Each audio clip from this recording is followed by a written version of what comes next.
Hey everybody, this is Rydo and we're back to Yu-Gi-Oh! Master Duel and video game news. Today is Friday, April 14th. I saw a YouTube video talking about how the first 30 seconds of a video should be like a teaser trailer of what's going to be in the rest of the video. Of course, in a live event, you really can't do too much of that other than I can say we're going to be playing Yu-Gi-Oh! For about an hour, and then we'll start going through video game news and video game news through Video Game Chronicles, through Gamatsu. Then we'll look at all the games that came out on Steam in the past couple of days. Then we'll look at video games, GameDeveloper.com articles, and then we'll do some follow list cleanup. Which I could say all that certainly, and it would be very repetitive to say all that, but I don't know if that's particularly showing any more of a hint as to what really is going to be. It's not showing, it's saying, but I don't know if that's really that informative. Like, all of this stuff is somewhat already in the description. So I put up a picture frame that was covering up a blank spot that once had a clock on my wall. It's a very vertical picture frame in between two windows, so it's very narrow and tall. But immediately as I started to go into this and click, it's reflecting every time the swipe happens to the right of my eye. So I don't know if I would have to put like some kind of polarizing filter on it, or if it's just not going to work in that position. It's probably best to just move it, because that's even more distracting than just having a blank wall was. Like that is an unintended consequence. But whatever. For the accountability section, I didn't do any more of Lego DC supervillains, which that could be a problem certainly, that I could get lose momentum in that game like so many other people if you look at the achievements on Lego DC supervillains did. But yeah, I need to get back to that, but mostly I spent yesterday trying to get this aftermarket radio head unit installed in my car. And honestly, I spent most of yesterday trying to get the audio to work, and I was just about to give up after several hours when all of a sudden the audio started working. Inherently, in my radio, at least, there is what they call the amp-C that turns on the amplifiers in cars, which are separate from the radio head units. Usually, or at least in this factory setup that it's in. And so, and there definitely would be an argument that if I was really just trying to get better audio, I would switch out the amplifier anyways, so that it would have a 5.1 surround sound setup instead of what is instead just a bunch of left and right stereos that go along the side of the car. One left front, left middle, left back type thoughts. But I'm not really trying to replace this because of audio concerns at all. If I was, I also wouldn't be installing a very cheap aftermarket radio. And cheap is relative here. Certainly that is something to also point out, that in reality, this is still the price of an Xbox Series X, effectively, or more, $500, $600 to do it cheaply, and easily $2,000, $3,000, $4,000 to do it expensive. Car radios have not gone down to a realistic price. Undoubtedly, there's probably not that much demand for them. You get whatever you get. The car manufacturers, to buy their original equipment radios, I am sure, are charging ridiculous amounts. Like the radio back when I got the car, which would have been about 2014, That's when the car was made, not when I got it. That the radio in it was like selling for $2,000-3,000, and even in 2014, it's not a good quality radio by any means. Only had DVD players when Blu-ray totally would have been a thing. Only has left and right.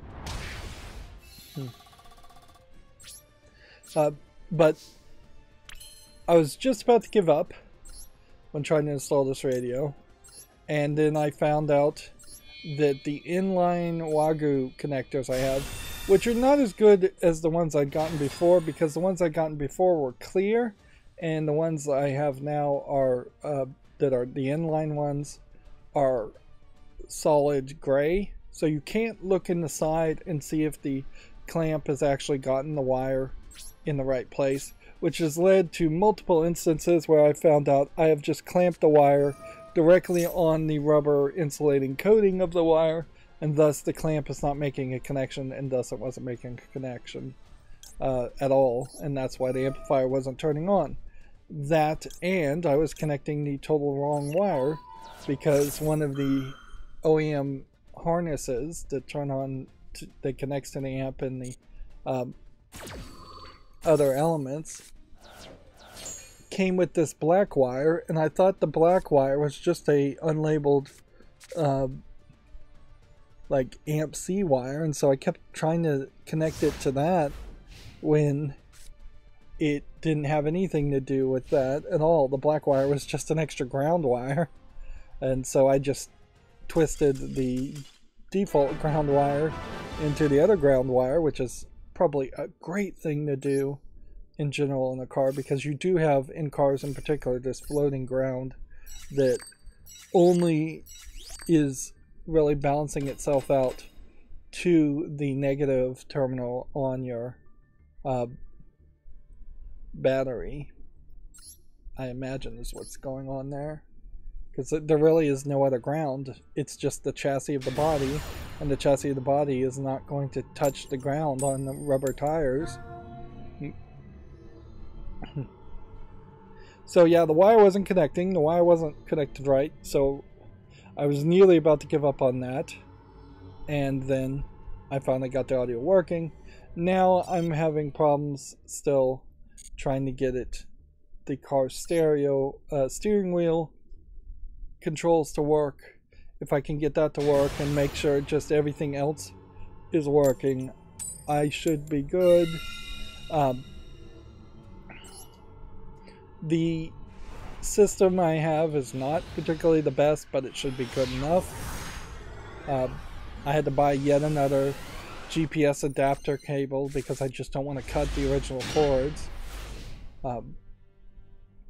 And this head unit has a DVR function for forward and backup cameras, but basically there's no way of disabling the forward camera so much, it doesn't seem like. So they'll just always be in the DVR setup, two videos, and one would be disconnected, but that's something I can fix later. A lot of this is stuff I can fix later, if I need to fix it at all, which is a big if. And arguably it's not as good of a DVR camera for a dash cam as what I already have, which is its own separate thing, because its own separate thing has a shock sensor in it, and the radio unit doesn't seem to have anything like that. So any kind of bump that you would hit that might start recording is not going to be caught on the dash cam. And I would also say you should severely consider getting at least a 10-inch screen, even though that will not fit in a double din size of a radio. Like, you should find something that will come out a little bit forward more and give you a 10-inch screen. You'll enjoy that a lot more.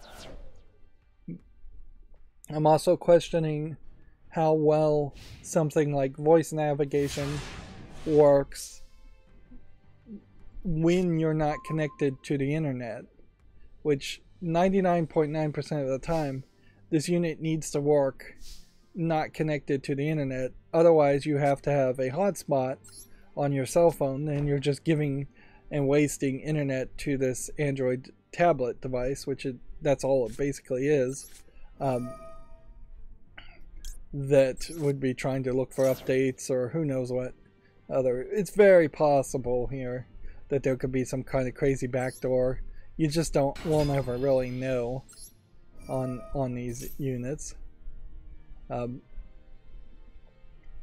because it is effectively an Android operating system tablet, because the idea of an Android OS is not released yet as a concept, you do have a decent amount of just Google Play Store apps that you can install directly into it, on top of which you can use their old app, which is weird, because it kind of auto connects no matter what, to then connect to Android Auto, and then you can just have your phone show up on the screen, and it's just effectively completely changing the operating system from an Android operating system to an Android Auto operating system, which I have some complaints about that too, in that when it first launches up, it gives you 3 of your most recent tabs, when I would prefer to just have the navigation opened, Google Maps opened. Like, undoubtedly I'm asking for a lot, but I don't think I'm asking for that much as far as just getting it to work. And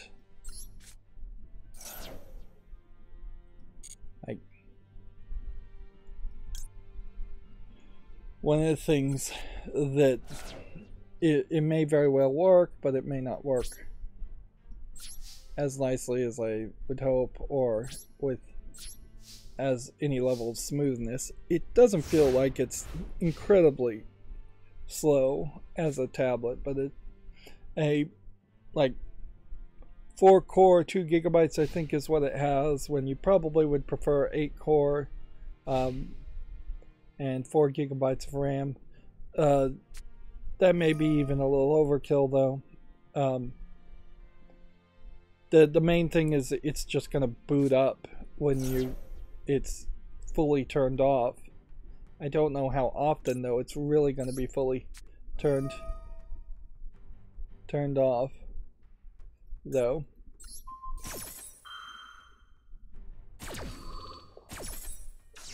Inherently, the slow boot time, if you were always getting in your car in the beginning of your commute, and then it was taking 20-30 seconds for your radio to boot up,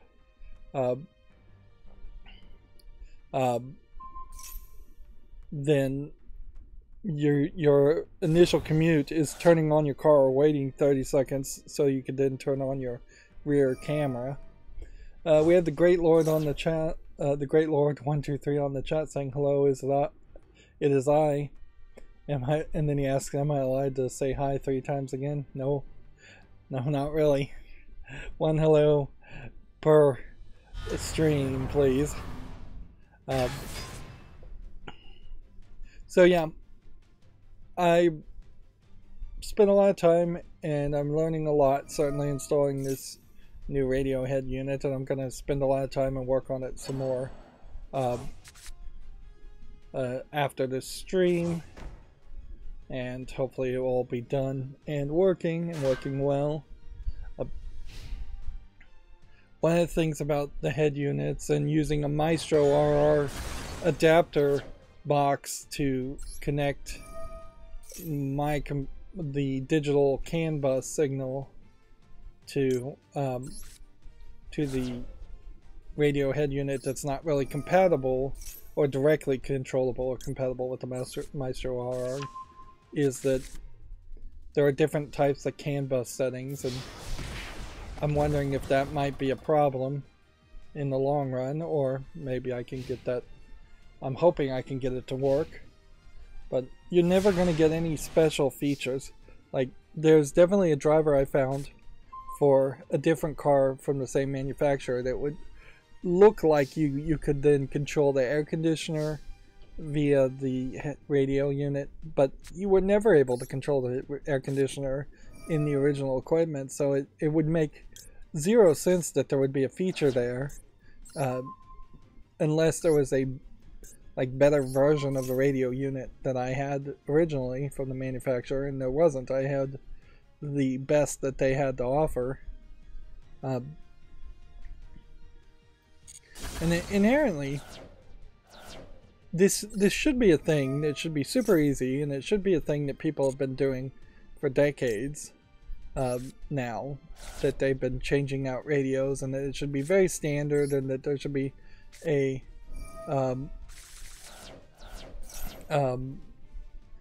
it should all be like a USB plug and play type experience to pull out one unit and put in another, and it just isn't, and it's not getting you any better, even because you're running into newer cars and car manufacturers trying to put every single option in their own proprietary system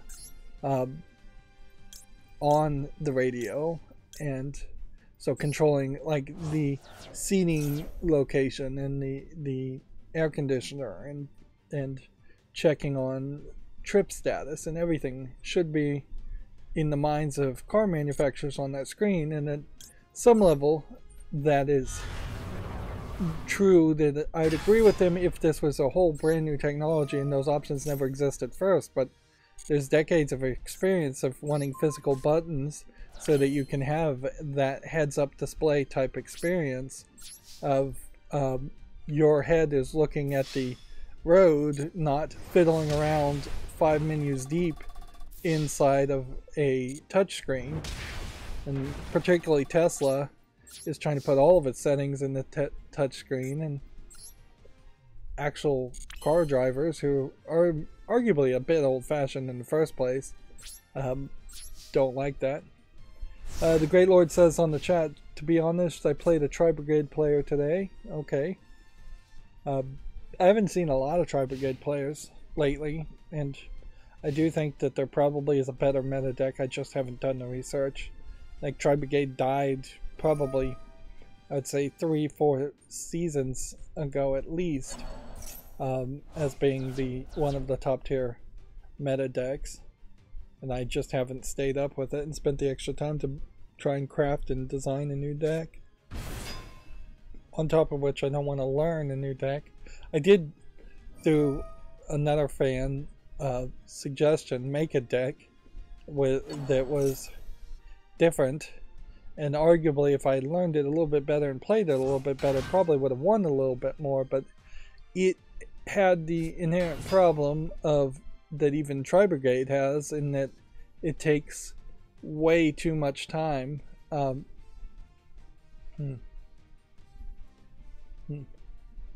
to activate all the features and activate all the cards. The Great Lord says everybody just plays Terra Elementals, and see, I don't even know what that is. But that is the problem with higher ranked play, is that those players are in this feedback loop in which somebody with some level of success and some famousness amongst the group of Yu-Gi-Oh fans plays a deck, and then everybody else copies that deck, and then that is the majority of your main players at the higher ranks. And almost always it's a case where the new meta decks are based on some new cards that were just introduced, and then there's always just this power creep that happens and is only moderately controlled around card bans. Should be in the card shop. Alright, I'll check it out and see See what it looks like after this game. Not that I'll probably do anything with it, but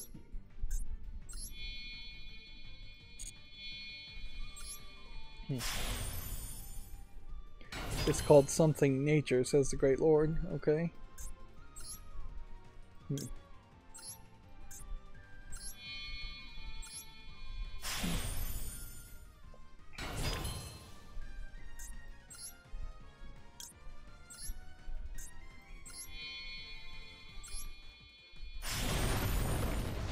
Alright, let's see if we can destroy something here. One of these two cards should be destroyable.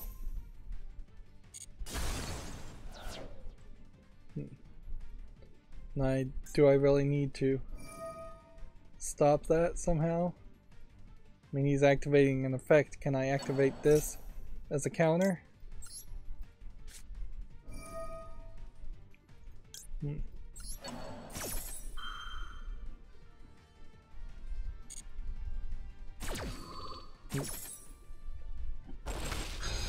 So yeah, fingers crossed as far as I'll get the I'll get all this radio head unit installed, and then it'll all work perfectly fine, and then I'll never have to talk about it or deal with it much ever again. I do have some slight concerns also on just how to wrap the cords and do that in a safe, fashionable, and non-rattly way, so it doesn't end up like causing the wires to come loose. But if everything works, I'd be glad to be done with it. At some point in the future, I will have to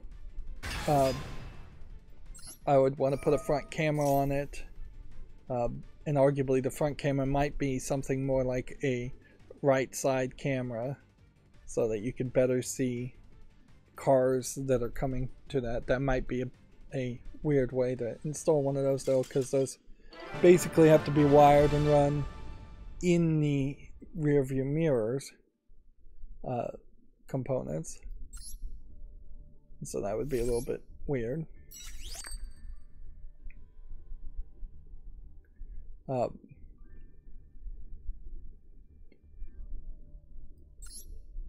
But yeah, I'm not expecting to do too much. I need to put a USB stick on it for the hard drive, effectively, of the DVR, which that's a little weird too. That's the way things go. Interesting. We've already done pretty much everything as far as daily quest in one day. Let's see. Let's go ahead and claim everything that way in case we were gonna get a new Duel live. I may have missed some daily quests. Alright, so let's go into the shop here and see what he's talking about. Is it this Blessings of Nature deck? Let's see. That looks like that might be it. And then the Great Lord said, did you craft all these cards? Yes, I definitely crafted all the cards. I have not spent any real world money. I've done daily quests, and I did craft the Zodiac Tri-Brigade cards in particular. So, yep, that's how I got them. So, Terra Metals, Kaleno Heart.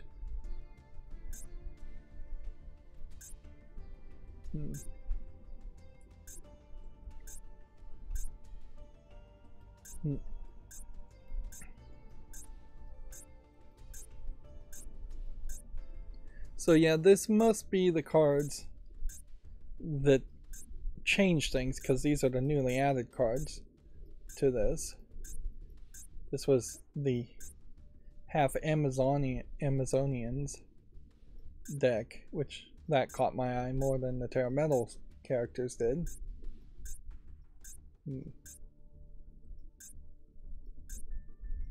But see, the problem with this is I still would really need, and this was what Hearthstone was so good about.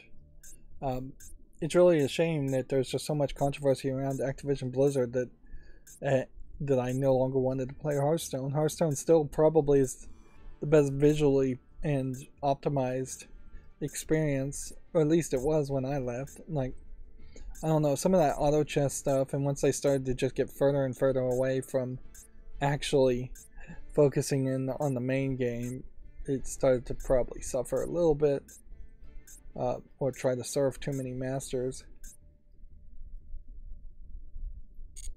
Right, so if that's newly added cards, there's 85 cards here. I'd have to basically have some kind of instructions, and I'd like to be able just to copy and paste a deck recipe from a website to build the specific deck that would be the top tier meta deck here. Let's see. I guess the thing here,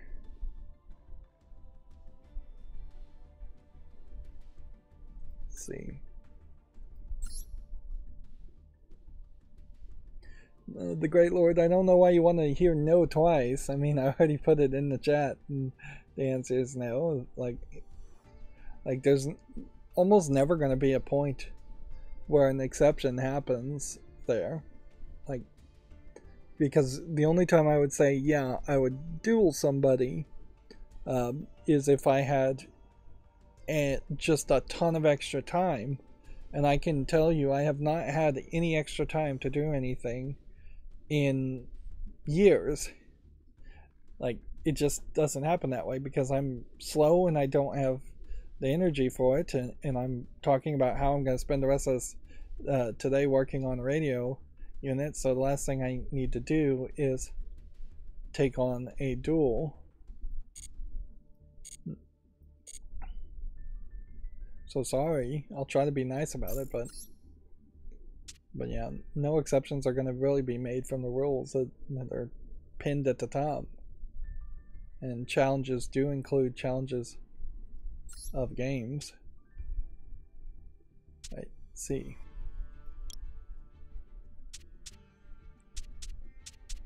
We bought this one recently and I haven't ever looked at it, and we bought this one recently and I haven't looked at it.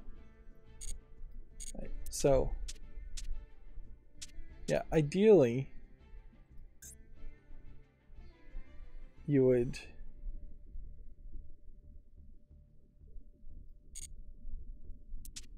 hopefully that QR code wasn't anything important. Yeah, usually you would want to be able to copy from something like a structured deck here, but then you would have to figure out how to search here, and they don't have names at all, so how in the world would I be able to figure this out? Like, you could add categories when you label these decks and make them public. Don't really know how that would help you though. Like, I would have to basically type in, I guess, Terra Metals. Terra, let's see if that works. Nope. So you probably have to spell it completely to search a category, and even if you did find the category, then I just don't know how you would do any better. These tags are effectively useless. What you really would want to do is just to be able to copy and paste it. And there's just nothing like that as an option.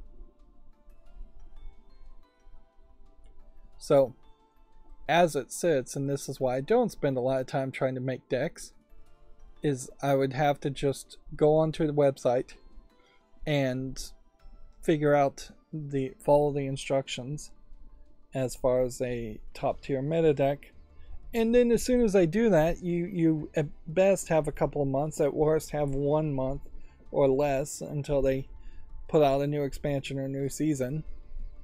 I'm not in the worst position ever as far as total cards that I collect. I only have at least one of, I would say, at least 4/5 of the entirety of the 10,000 cards. And I have a decent amount of crafting points if I wanted to make a deck.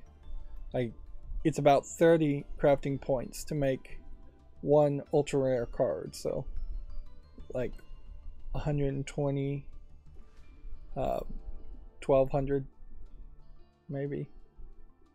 Yep, it would take about 1200 to make an entire deck full of ultra rares, which I don't have that, but I could certainly make a lot of ultra rares and a lot of super rares. But yeah, it's overall just not really worth it. Meanwhile, I'm winning still, so ideally I only really want to get up to platinum, and it would be nice if I could get up to gold, but there is very little difference at the end of the season, at the end of the month, if I'm at platinum 5 versus if I'm at platinum 1. The only difference is 150 gems for each tier. There's a much bigger difference if you're at diamond 5 versus being at platinum 1, because you always fall down to the level 5, which I arguably think they should change, in that you should always fall down 5 steps instead. So if the season ended and I was at gold 3, you go back 1, 2, 3, 4, 5, I'd be at silver 3, which that would save some time certainly, but that's not how it works.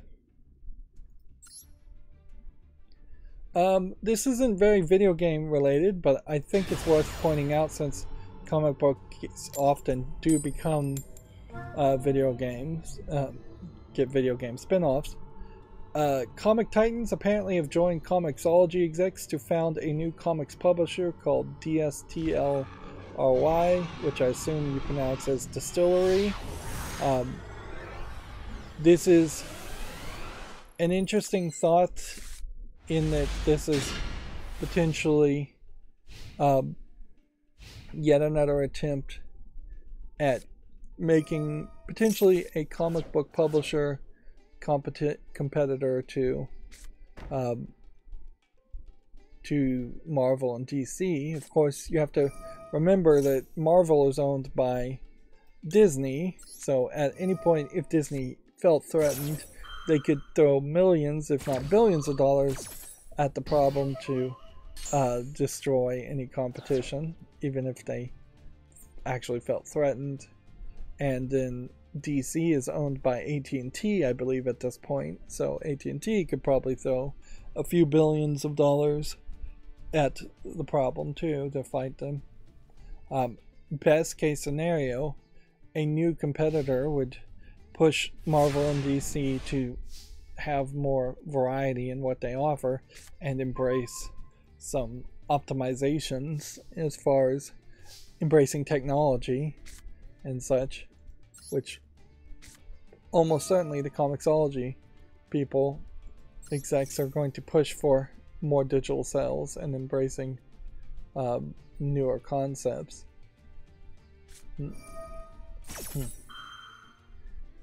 Let's see. The company features a treasure trove of founding creators that includes Scott Snyder, who made Batman and Witches, Tula Lottie, who made Barnstormers,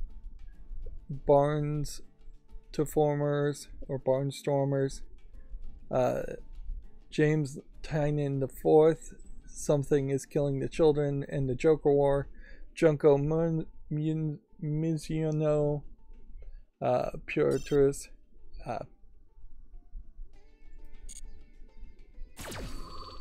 Let's see. A lot of these people I don't recognize. Let's skip the names. I'll just go over the names and I'll just mention the things they worked on as either writers or animators. Pure Trance, Ravina the Witch, Detective Comics, The Many Deaths of Layla Starr. Of course, Detective Comics means they worked at some issue of Detective Comics. Could have been one, could have been hundreds.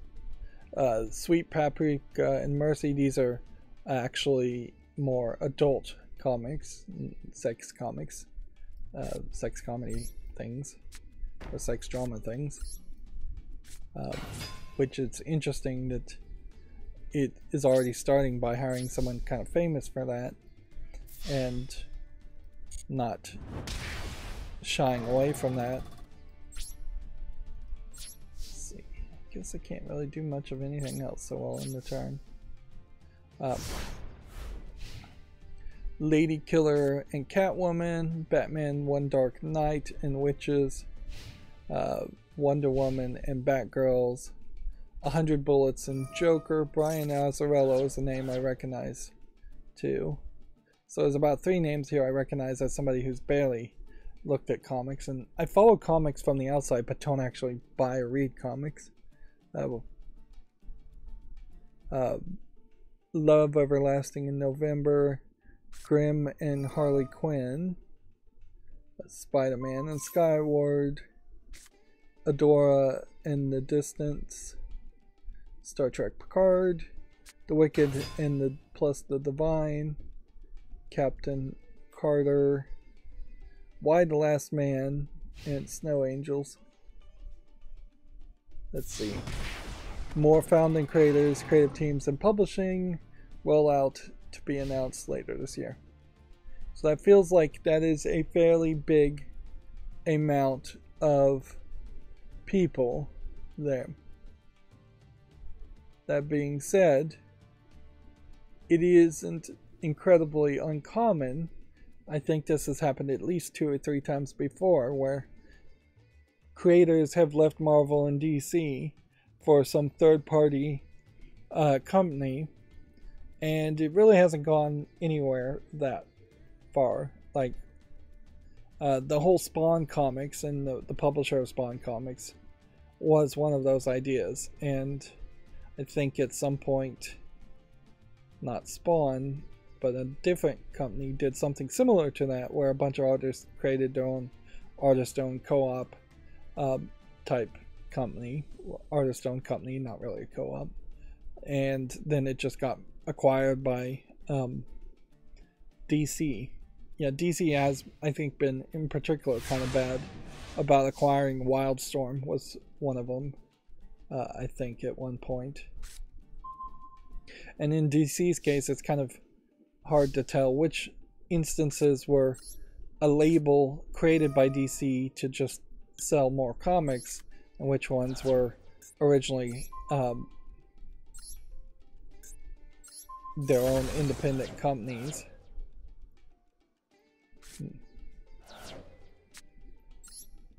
Yep.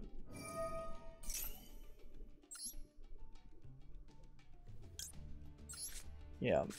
So this could be an amazingly great thing, but also it could very possibly may lead to nothing, because inherently you have the issue of introducing new characters to a new audience and getting your comics on the shelves of local comic book stores, if local comic book stores are even going to be a thing, or getting the comics in front of people's eyes if you're going to try and do something digitally, which that is another thought, certainly, as to just how much and where are you going to advertise if you're going to go digital. Like, there needs to be probably way more angel investing than I'm ever going to be comfortable with around a new comic book company, that because they're going to need to try and sell their comics for several dollars cheaper than a Batman comic, and that's going to be tough. And I will say, even though comic book fans inherently do hate the management of Marvel and DC making ridiculous decisions, some form of management needs to exist. It can't just be all the artists doing whatever they want whenever, because inherently some of the things artists would want to do are just not going to fly, such as missing deadlines and having terrible quality art, or going down storylines that would potentially tank the entire company and create like massive cancel culture type backlashes. Not that Marvel and DC have been particularly good about avoiding those kinds of backlashes. Yeah, I guess I'm gonna just leave this as it is.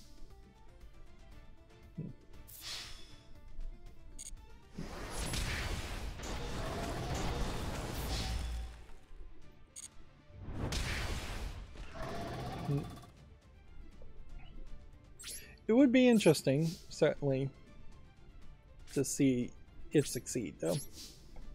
But it is also important to point out here that while some of these may be solely owned by the people that are joining Distillery, things like Batman, the Joker War, those characters from those comics are not coming over to Detective Comics. That is clearly going to be DC owned property. Sweet Paprika, or Hot Paprika in its French, less censored version, might come over. Mercy could come over, certainly, but both of those have already been published.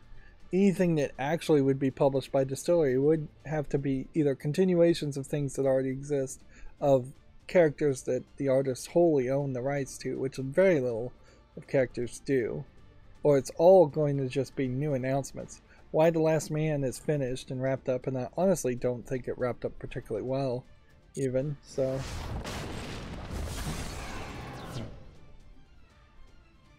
Yeah.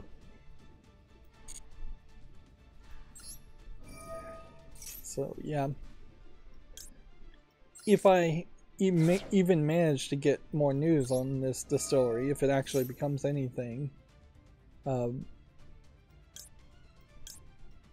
it is going to be a lot more interesting when they start announcing new things. And then, almost in direct contrast to this, we do have video game news in that Suicide Squad Kill the Justice League has been delayed now to February 2nd, 2024. They say they made the tough decision but necessary decision to take the time needed to gain the game to be the best quality experience for players. Thanks for amazing community for the continued support, patience, and understanding. There's much more to share in the months ahead, and we look forward to seeing you in Metropolis next year. So it's taking place in Metropolis. I don't even know if they ever managed to mention that.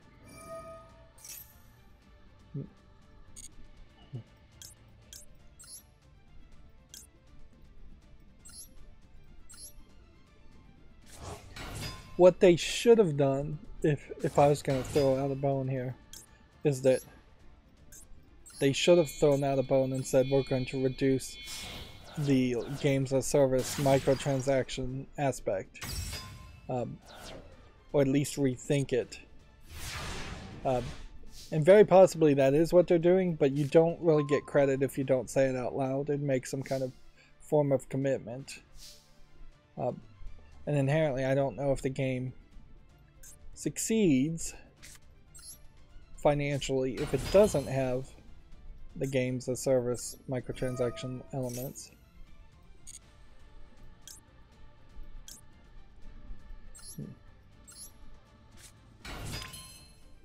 Alright. See if we can link summon using this, and this.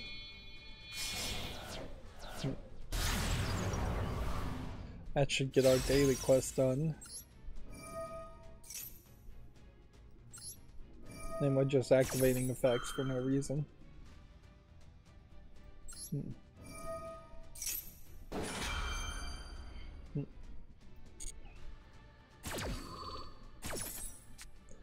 don't know how much more video game news really has happened. We'll have to go through it and we'll have to see. I haven't heard of too much happening, but I haven't been paying it too much attention. And obviously, if I was in the mood to play games over the past couple days, I could have done it, because I also have been spending a lot of downtime relaxing, watching Uncle from Another World on Netflix.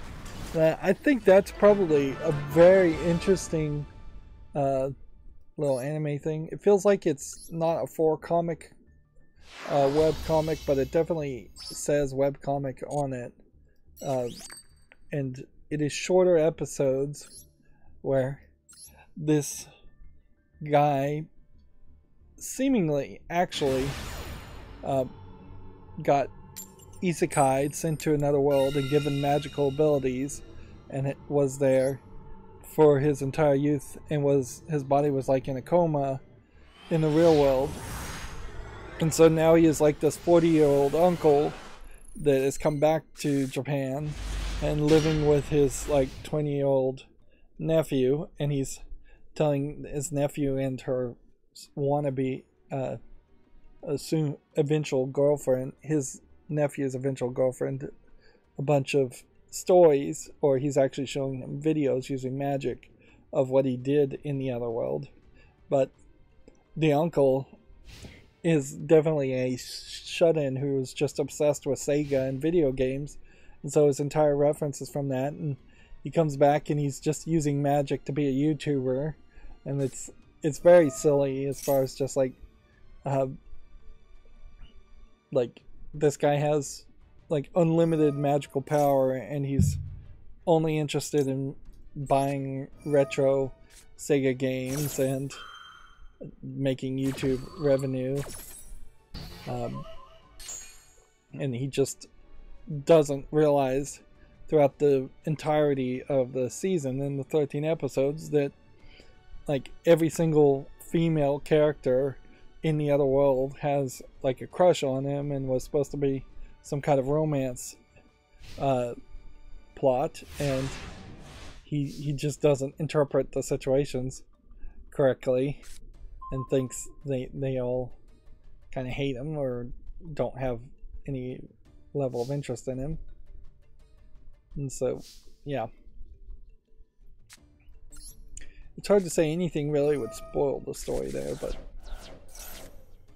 it is a fun experience, I say, to watch. It does kind of never promise much as far as plot goes, but I could see some people being upset at the end of 13 episodes that this was one of like 15 years, that the first season was one of 15 years that he was in the other world,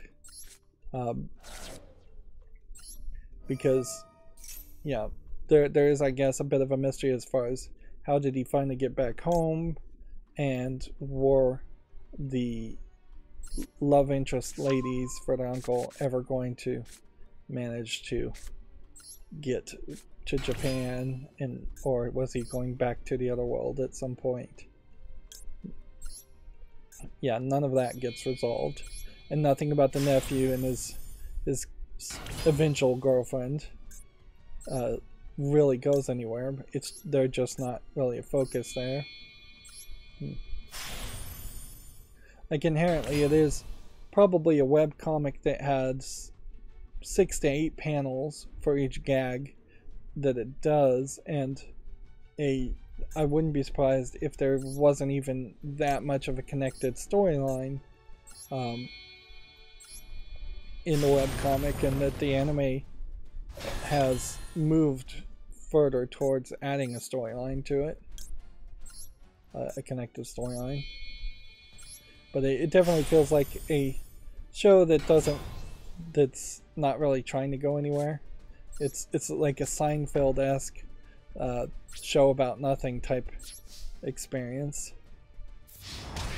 where it's yeah, you don't really have to feel like it's going anywhere. But yeah, I enjoyed that. We're watching that while I'm relaxing and not stressing about whether or not I'm gonna short circuit a car by the radio. There is definitely a chance there where if you take the big thick yellow wire, or the big thick pink wire, and short circuited it to the big thick black wire, you would be short circuiting your car battery and potentially starting it on fire, like probably just ruining a car battery if you did that. But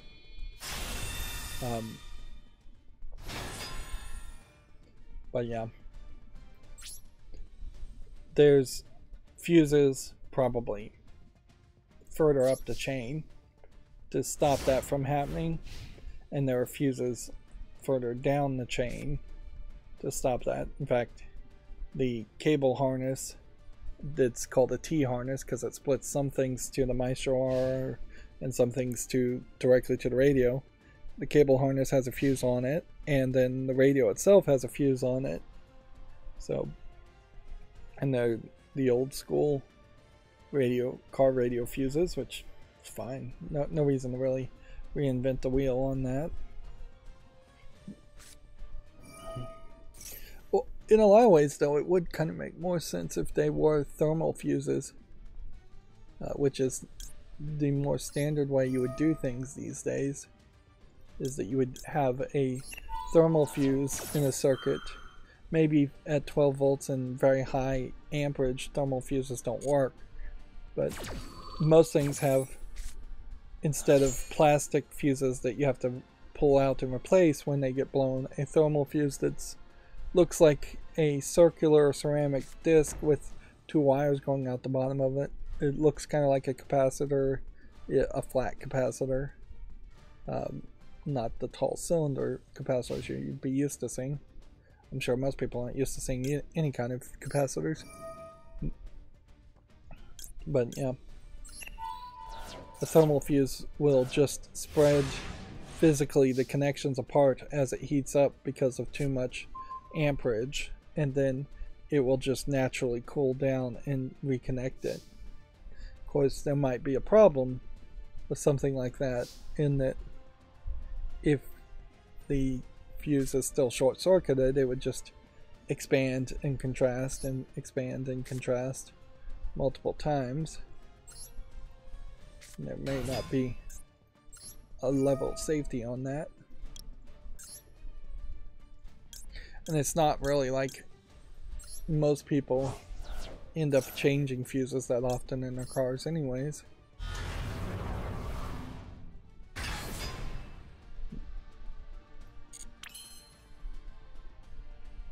Okay. Think we can win here, so we'll do that.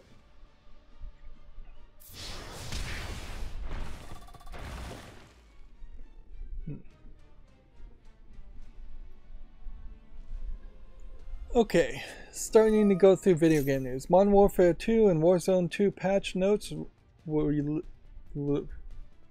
be released as Season 3 launches, I guess. Multiplayer, Battle Royale, and DMZ updates have been detailed in full. Seems kind of weird to put out the patch notes as soon as you put out the update, though. I guess that is probably how it is done usually, though, come to think of it. Alright, well, we destroy this, and you know, we'll just activate this just for safety, and we'll toss this. That way anything this tries to activate won't work.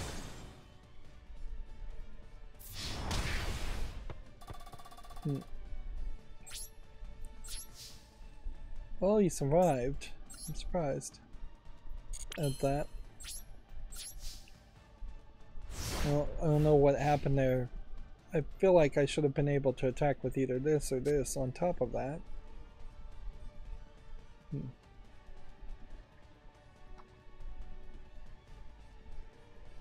Let's see. This is an interesting choice in that they've used the exact same screenshot Video Games Chronicle has for the next article.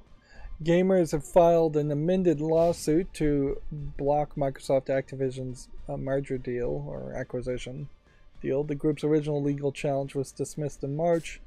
So, very basic,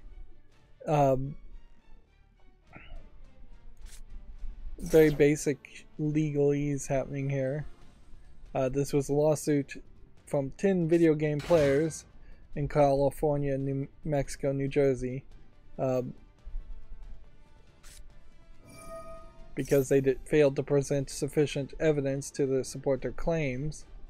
They're trying to make a class action antitrust type lawsuit. And when you're talking 10 players, you can certainly get 10 players, 10 gamers anywhere to agree to doing something that in any direction. It's really not a substantial amount of people, but 10 people starting a lawsuit off is probably more than enough. You could probably start a class action lawsuit with just 2 or 3 people if you can present enough evidence and have the lawyers show up. The lawyers present and do things. We have a Bryce Jr. on the chat saying hello and then love from India with the emoji of the Indian flag. Yep, speaking of India, I mentioned this probably a week or 2 ago. It's a real shame that game Raji was acquired by Netflix and turned into a mobile game. Very few people are going to see that game, whereas it was first advertising itself as it was going to be a big multi-console AAA looking game. It probably would have very much been a AA or single A game, but it would have been a very pretty game, and it would have been a game that was definitely trying to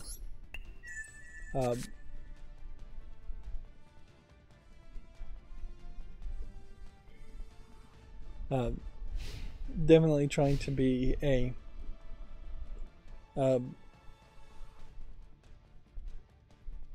new kind of story around the mythos and the dogma of Indian cultures, which particularly to people in the West, that's not something we really know a lot about. As far as we know Shiva, and that's about it. We know things we've seen from Indiana Jones and the Temple of Doom, and that's about it. And that's not a lot, and probably not that accurate. Bryce looks like he might be a bit of a joker. Hopefully he doesn't turn into a troll, because then he follows up JK Love from North Korea and then does that. I would be actually fairly excited if somebody in North Korea was risking years of hard labor or execution to VPN just to watch my YouTube videos. Of course, that's a weird thing to be excited about, certainly, is that somebody would straight up take such an incredible risk to watch such, relatively speaking, poor video YouTube content. Like that, if you're gonna take that risk, there's better videos to watch than mine, certainly.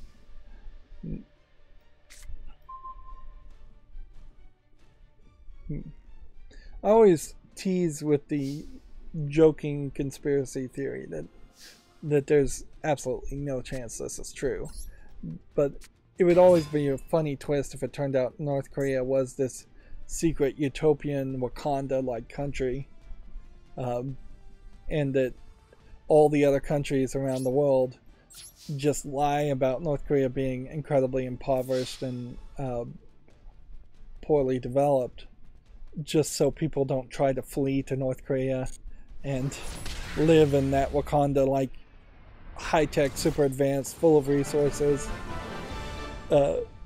country.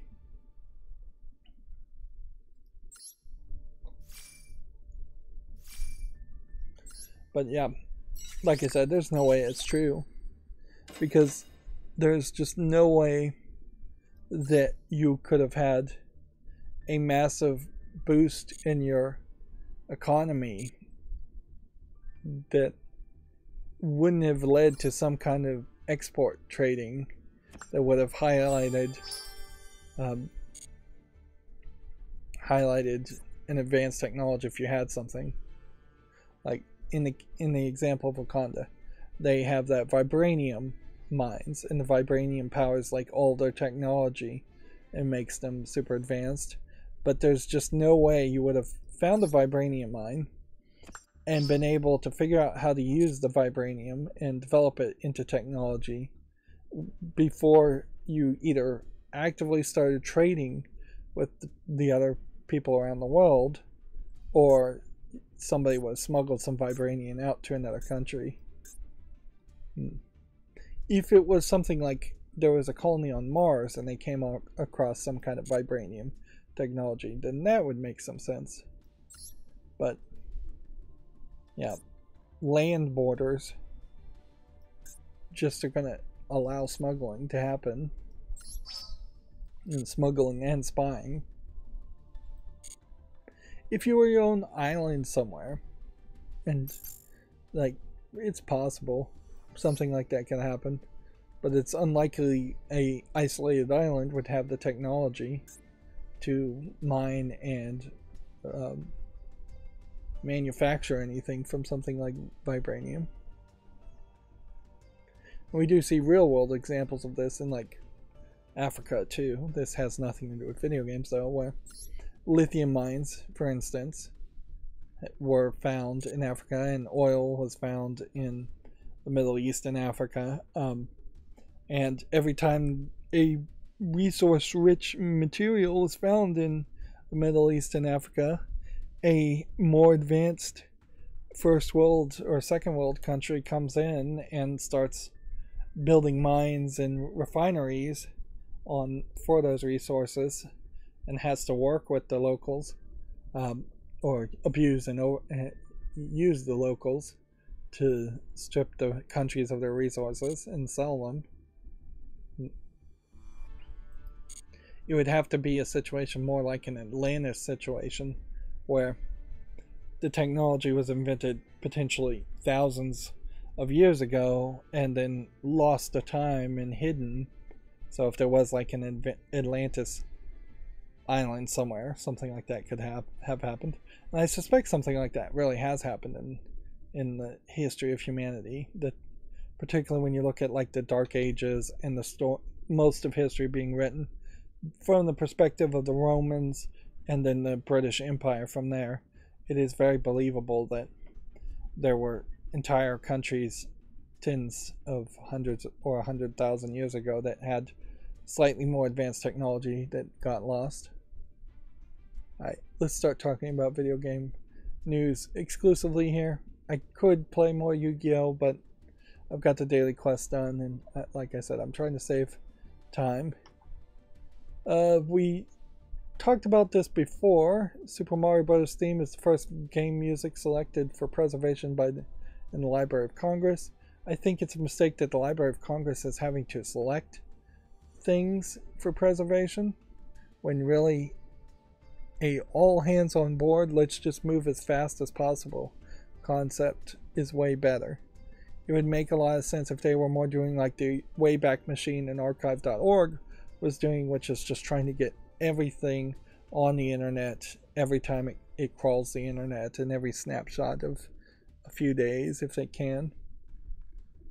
And even at that, so many websites nowadays are dynamic that even a snapshot of like Twitter from yesterday is going to be completely different from Twitter of today or the Twitter of an hour ago.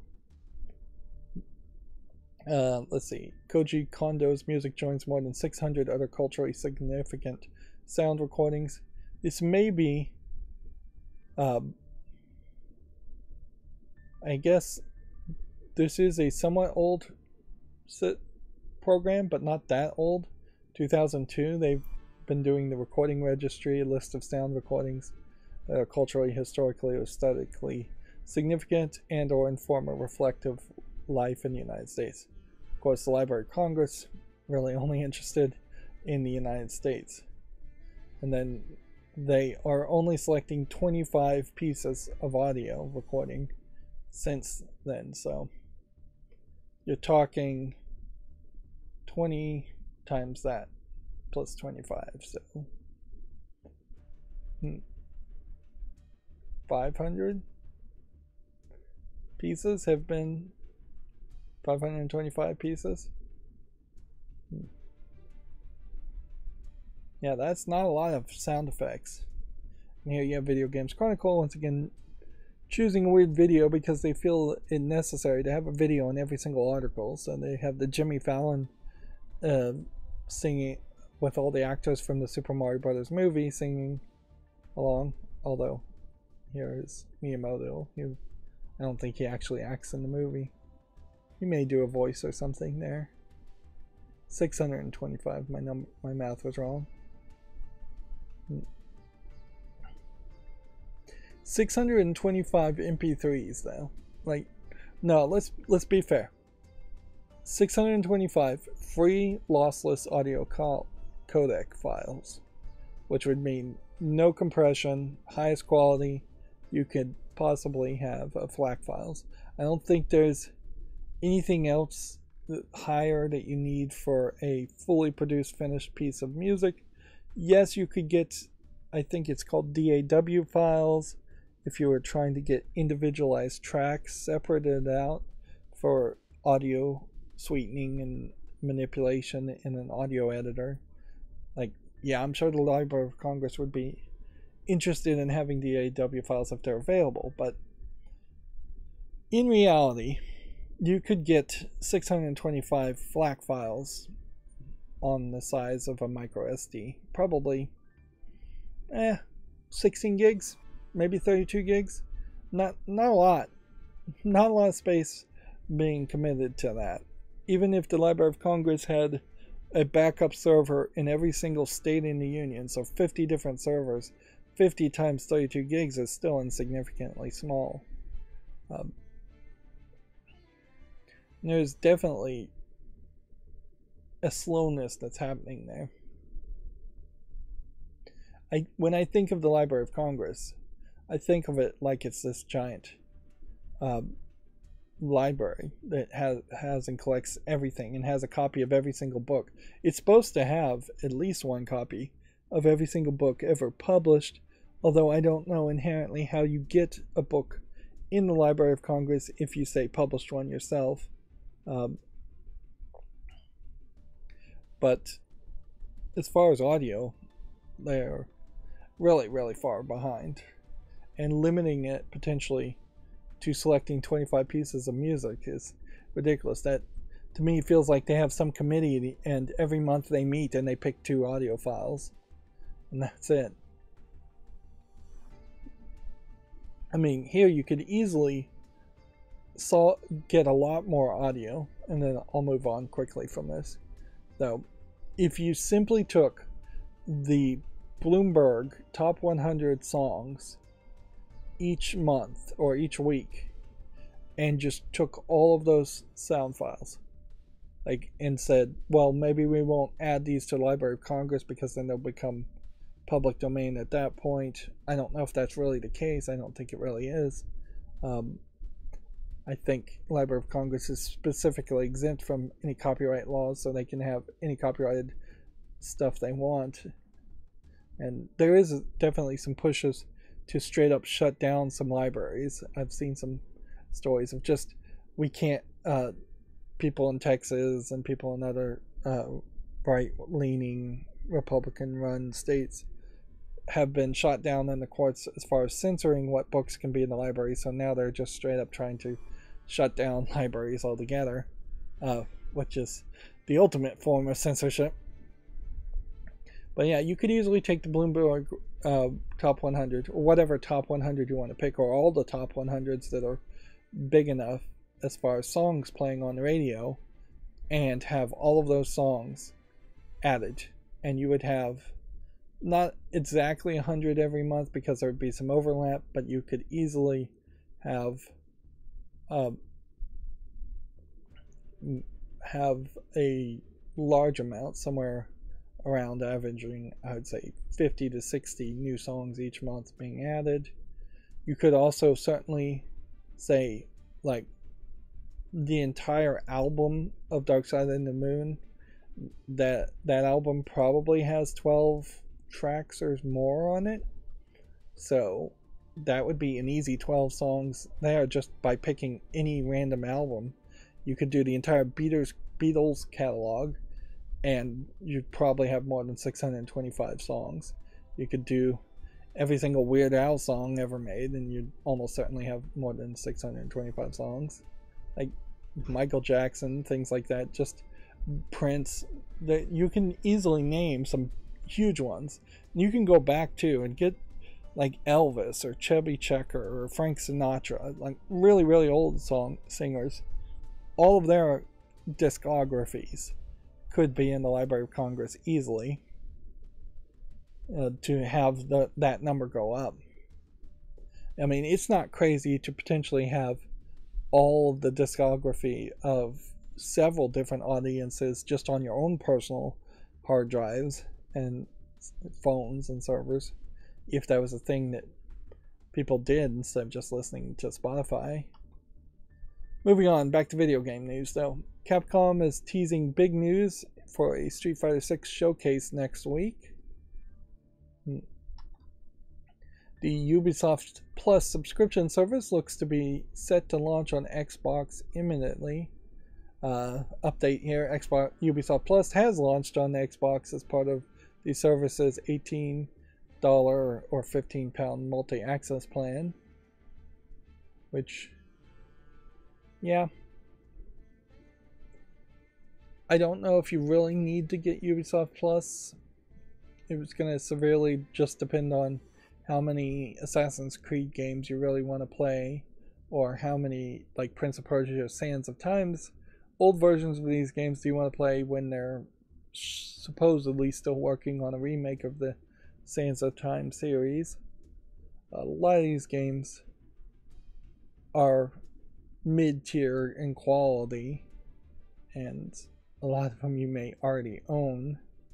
Of course, I guess if you've been doing just the Xbox Ultimate Game Pass thing for your entire gaming life, and you just don't own the rights to any games in a more permanent fashion, this might be an idea. Although it also would probably be smarter to just start to buy things. Almost all of these games are available on Steam and would be available on Steam sales. This Scott Pilgrim game may gain some interest as they're making a new Netflix Scott Pilgrim anime with the voice actors from the live action Scott Pilgrim, the actors from the live action Scott Pilgrim voicing the animation. It's not really an anime, but I'm not sure like Watch Dogs Legions is really that relevant, or even Far Cry 6 or Mortal Phoenix Rising. Let's see. Moving on, Sony veteran Shuhei Yoshida is now a PlayStation Stars digital collectible. Users need to play one of Yoshida's recommended games to unlock the PlayStation exec. This is, I think, part of this expanded concept that they're working on as far as having digital collectibles. At some point, I think it's going to try to be like NFTs, but maybe not having the money aspect of NFTs built into it. PlayStation Stars launched last year, and it gives you loyalty points and digital collectibles. Here you can see the bobblehead. See if it bobbles. Yeah. I don't think this is the first time Shuhei Yoshida has been put inside a video game. And if anything, it might highlight that particularly in Sony, they like to do these jokes where they are making the managers at Sony big celebrities when they really shouldn't be celebrities at all. People shouldn't know their face or name. Particularly in Japan, it seems like people are trying to idolize the managers, when if you take an objective step back, there's definitely a lot of room to criticize Sony veterans and Sony management, because they're just not really doing a great job as far as making a ton of great first-party games or having a lot of interesting features on the PlayStation 5. And most of Sony Interactive Entertainment at this point, for the past few years, has been run by Jim Ryan, and Sony of California, as I call it, not Sony of Japan. So there's only really a few Sony Interactive Entertainment Japanese projects left. It's mostly just making the few Japanese focused, Japanese centric PlayStation games, which they're not even really focusing that much on. Moving on, Diablo 4's seasonal story content isn't a new campaign. Battle passes will take 80 hours to clear. The franchise boss wants to manage expectations for those expecting epic new storylines. So the seasonal content, I assume, might just be skins. Like around Christmas, all the demons are wearing Christmas hats or something like that. Or it is just a slight variation, like one season everybody does more fire damage, next season everybody does more lightning damage, things like that. 80 hours to clear the battle passes. I'm not sure how long it takes to beat the main game, though. I don't know how many people really even want to play Diablo that much. Like, there's just a wide difference between playing Diablo 1 and Diablo 2 in the 90s, when you would have only owned one game, more than likely, and there really would have only been one or two games out over the course of that entire year. We're just in such a very different position where you don't have to make things last at all. We have someone on the chat called Sophie Wilson saying, "Hi, how are you? Doing all right? Hello." But yeah, we're in just such a different experience now, where Diablo 4 really could be a 60-hour game with DLC included, and as long as people enjoy that 60 hours, people really wouldn't complain. And particularly in Diablo's case, there was always this implication that you would have 5, 6, 7 characters you could play as, and in reality you really were only going to play as one or two of those characters and play the game once or twice. I probably played Diablo 1 once and maybe played Diablo 2 twice over the course of my lifetime. I started Diablo 3 and didn't finish it, I don't believe. And yeah. And we still are in this situation where Diablo 4 is almost certainly going to launch before the Activision Blizzard acquisition by Microsoft would be finalized. So it's unlikely that a Diablo 4 right now would actively come out on PC like Steam instead of the Battle.net launcher, or even it will come out on consoles. But as a Steam only player, I really have no reason to expect that I would be playing Diablo 4 anytime in the next year. And I'll be late to the party, and arguably when I'm late to the party,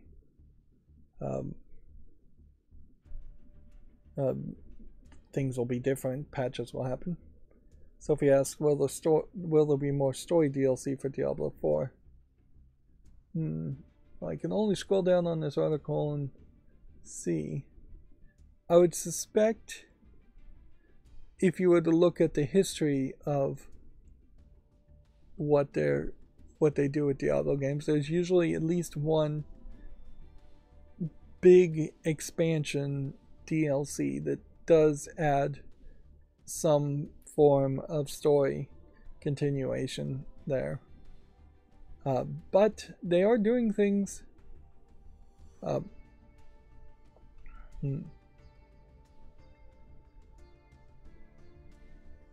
differently this time. So I'm not sure whether they aren't going to just overly focus on a game as service continuing experience so much that they never really put any energy into writing more story. At a certain level, we know the story of Diablo 4 is going to be exactly the same as before. You're going to start off fighting something weak, and then you're going to end up fighting something strong like Diablo, probably Diablo himself, or you're going to fight Diablo and then have to fight somebody even stronger than Diablo. If that is the story that happens in the main game, and then they just add seasons or DLC, that's about it. The quote here is,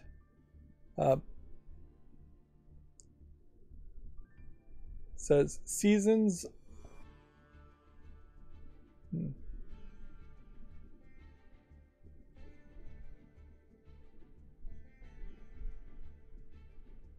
Seasons are new quest lines that help provide context to new seasonal mechanics. They're not a new campaign. So there'll probably be a little bit of story there, but not what you would really consider a story.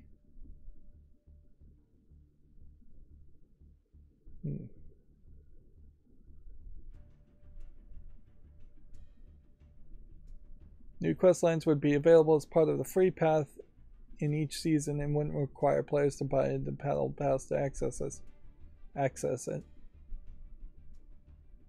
The game won't be playable offline, which, yeah. So, scrolling down here, it doesn't seem like there's a full commitment to new DLC story at this point. I wouldn't be surprised if there isn't really a full commitment there.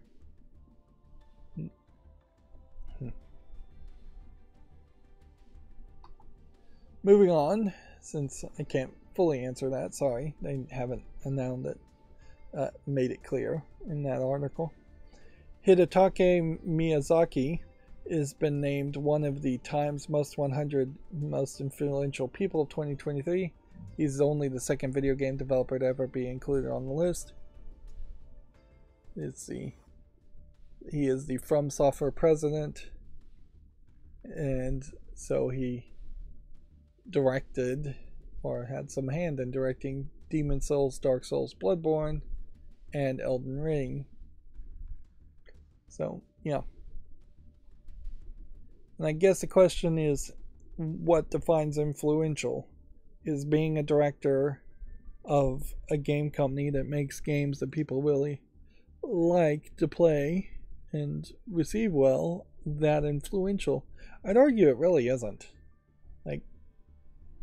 Because you get down to the thought pattern, and if you believe that a game director is influential and he's severely influencing how a game is made, then you have to also believe that the games themselves are severely influencing how people think and act when, particularly in video games, you're actively trying not to think or act, whereas, say, Putin, for better or worse, is severely influential in that he's running and continuing a invasion war, or the Ukrainian president is severely influential for the opposite reason. I would think that is way more influential. Or a religious leader talking is way more influential. Trump is severely influential as far as it gets people thinking and talking. Yeah, I can definitely see why each year you could find 100 other people more influential than a game director. And that's not just video games, that's pretty much any artist too. Steven Spielberg is not anywhere as influential as other people are. And you could even say somebody like and these are all mostly negative examples, but Elon Musk, severely influential because his decisions, whether right or wrong, has severely changed and influenced how people feel about and whether people interact or not with Twitter. Moving on, how to watch the PlayStation's Final Fantasy 16 State of Play live stream today is an article at Video Games Chronicle. I imagine the State of Play, though, is literally just going to be a bunch of cutscenes and promotions for Final Fantasy 16, which at this point I don't need to hear much more around Final Fantasy 16. I'm going to wait till it comes out and see if Final Fantasy fans actually enjoy it in any way and how it gets reviewed. Warzone 2 DMZ players are unhappy with the new pay-to-win operator bundles, which, yep, anytime anything gets described as pay-to-win, that is a problem. What specifically makes them pay to win? Not sure if there's any more details here. Yeah. Bomb Squad bundle gives players a 4th active operator slot, which comes with a free medium backpack and a unique blueprint.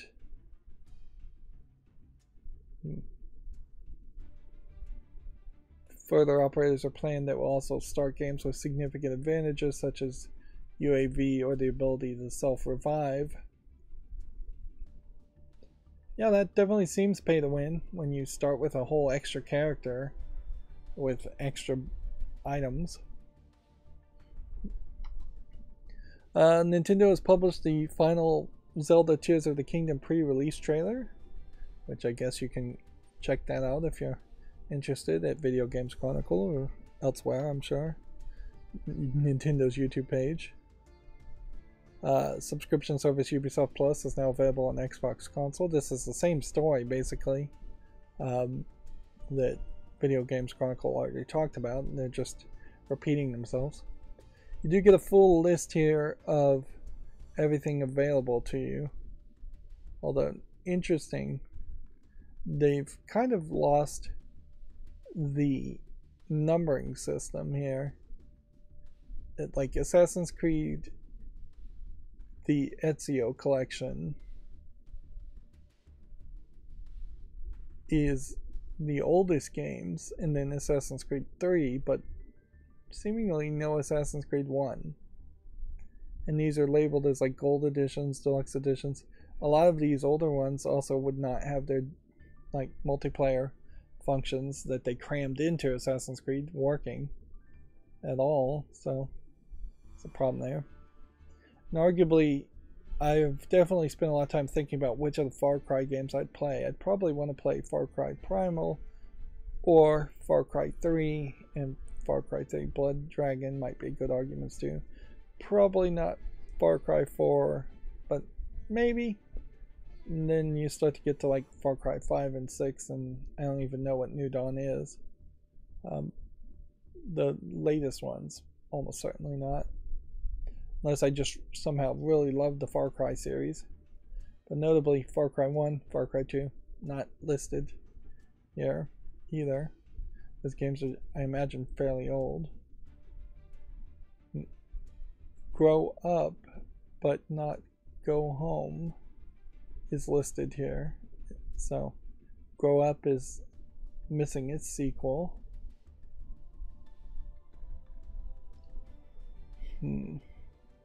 Yeah, it doesn't seem like it's really that big of a list. 2 South Park games. There might be a Division 3 or Crew 3 that's not here. Zombie. It's not really a game worth playing. There was a Watch Dogs 2, and a Watch Dogs Legion. I didn't even realize there was a Watch Dogs 2. I thought Watch Dogs Legion was Watch Dogs 2. If you like Trivial Pursuit or Uno, this subscription service might make a little bit more sense. But this really isn't that big of a list. If just over time, through Steam sales, you were buying the games you cared for, it probably would cost you less than a year of paying $14.99 a month. Yeah, you're almost certainly going to spend less than $150 buying your selection of these games and then permanently owning them on Steam. Let's see. Next week's free Epic Games Store titles have been confirmed. Beyond Blue and Never Alone will replace Mordhau and Second Extinction. I don't know Beyond Blue. Never Alone is a game that I've tried to think about playing multiple times and never gotten around to actually playing it. Where you play as a little Inuit Eskimo girl. I don't think you're supposed to use the phrase Eskimo anymore, but whatever.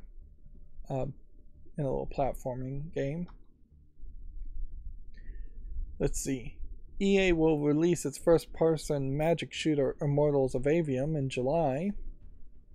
This has a two-human visual appearance to it, which at a certain point two-human was a science and magic interconnection concept. It's a little surprising nobody took that visual aesthetic from Two Human and stole it.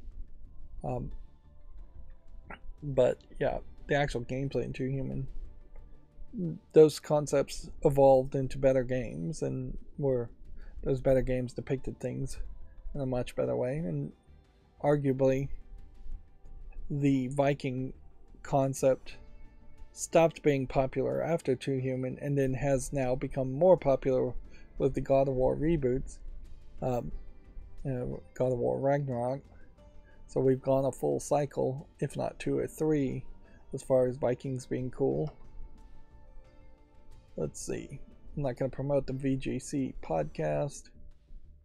Microsoft, however, is promoting the Activision Blizzard acquisition on London Underground. It follows similar advertising in several UK newspapers earlier this year. So yeah, they definitely are doing a public outreach campaign. I don't know why, though Microsoft would feel the need to try to influence the public. Maybe the public really does have more influence around politicians in the UK, whereas in the United States they really don't have to do that, because it's probably just easier to influence / bribe the US Federal Trade Commission people. Moving on, we already talked about this, but Suicide Squad Killed the Justice League has been delayed to 2024, February 2nd, 2024. No real statement or commitment as to what potentially might be changed, if anything's going to be changed. If anything, it feels like it's just going to be polished and optimized. And inherently, I guess this creates a problem for DC if it takes too long, because Kill the Justice League is really not going to be part of the new era of Gods and Monsters that they're trying to promote at DC. Like, they basically are trying to wrap up everything as far as the CW shows that can't be squished into a new DC cinematic universe. They're trying to wrap up all the movies that have already been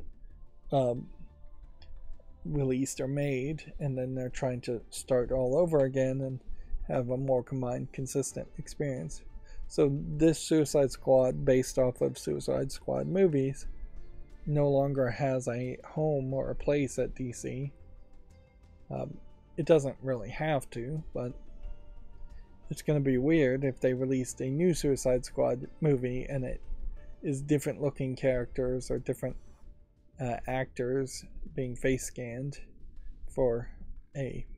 compared to this game. If this game particularly became popular and long lasting, which it's not really likely that it would be that long lasting. DC Comics is never going to be beholden to what's done in the video game anyways, at least not anytime soon. So they could make a video game set in an alternate universe just fine, even though I think DC is trying to probably avoid alternate universe stories. Moving on, Cliff Blazinski says to stay tuned for Lawbreakers news. The well-received game was taken offline in September of 2018. Well, the idea that 5 years later there would be a new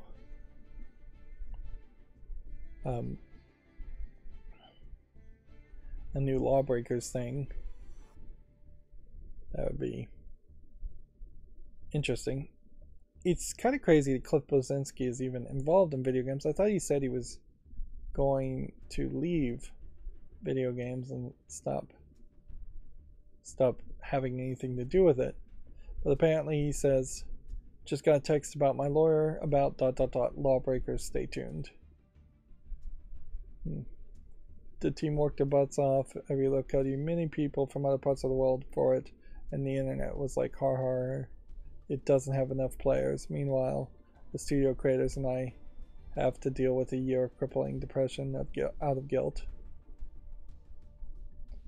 So, if anything, this is bigger news in the sense that Cliff Bleszinski seems to be once again dipping his toe into the video game world, which he has been in and out of being involved with video games multiple times. And honestly, if he wasn't a recognizable name, he should just be out in persona non grata, and nobody should fund him or let him back in for his own sanity, if for any other reason, because he really was one of these golden boy characters that got promoted like he was a genius game programmer who then was the Steve Jobs CEO of a very successful video game company. And honestly, really, he just, like most Steve Jobs type golden boy people, worked with a lot of successful people who did not get as much credit as they deserved, and whether he intended to or not, he ended up taking a lot of credit he didn't deserve from those people, and he got incredibly lucky in making Gears of War a very successful series, at the beginning at least. Meanwhile, Microsoft owns Gears of War and the company that makes Gears of War at this point, and Cliff Bleszinski has nothing to do with that. And if he's talking about things from 2018, that's probably about the last time he had anything to announce or do with video games. So he's not even doing like the creator of Bioshock and Bioshock Infinite, where he's that creator at least split off his own smaller company and is actually making announcements and working on a game that is going to be, looks like it's going to be a spiritual successor to Bioshock Infinite. Even if this game Lawbreakers did come back into existence, almost certainly that ship has sailed. There's almost certainly no chance that this is going to be something you would still want to play in a post-Overwatch era.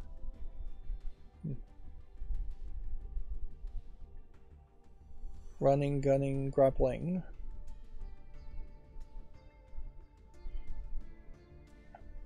Yeah, I'd think you'd have to make a whole new game on a whole new engine with considerably faster graphics, while still also going for that same incredibly fast movement.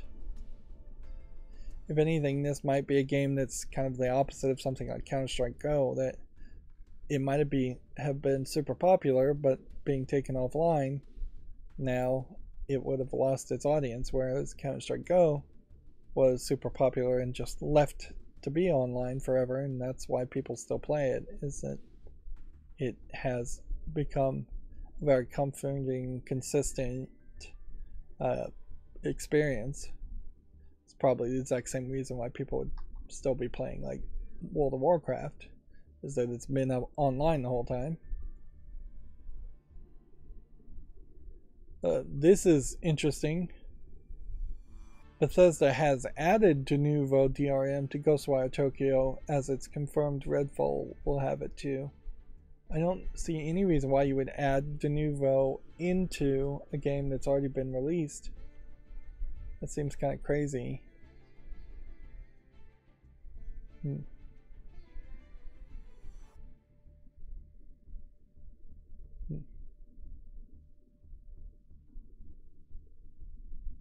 That is very weird. It almost certainly has to be like a digital experiment, because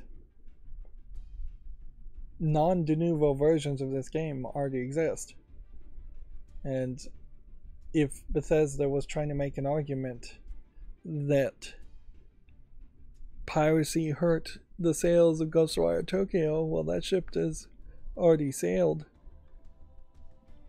And it's funny that ZeniMax, the parent company of Bethesda, and Bethesda would do this when they're all owned by Microsoft.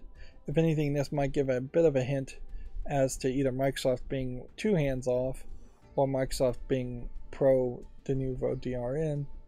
Honestly, Microsoft would probably be more interested in making their own DRM that was proprietary to its own game company. Effectively, there already is DRM built into Xbox anyways, so having de novo instead of having a Microsoft DRM for PC versions of Ghostwire Tokyo would make doesn't make the most amount of sense. I don't think Ghostwire Tokyo is really a multiplayer game at all. I don't think it has any multiplayer feature. Capcom removed de novo just with a new update from Resident Evil Village, which that tends to be the way things go, is that de novo is in there in the game on day one and then removed after the launch window of 6 weeks to 6 months. It could be a case here, though, that the de novo was just found to be in Ghostwire Tokyo and it's been there.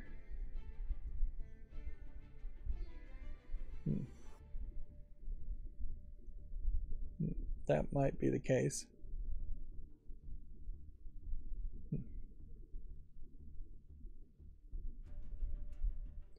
Well, moving on. The Mario movie is already on the verge of becoming the highest grossing video game film ever. And then the update here is the movie has grossed over 500 million, is now the biggest game adaptation of all time. Which, yeah, particularly for kids movies, it really is just recognizable. Anything with Mario, anything with Pokemon has a decent chance of making a lot of profit. And then when you think about non-kids movies, there really isn't too much of that. You can make an Avatar sequel, you could make a Indiana Jones 4 and try to make some money from that, but the vast majority of adult movies are standalone new titles that don't have any name recognition. That's why Hollywood so heavily relies on celebrities for name recognition and has created cults of personality around celebrities, which has not really helped them lately, in that every celebrity has shown themselves to be less than ideal as far as being morally righteous or stand-up people. Whereas a cartoon Mario, being animated, has never really done anything too horrible, throwing penguins off the side in Nintendo 64 excluded, or punching Yoshis in the head in Super Mario World.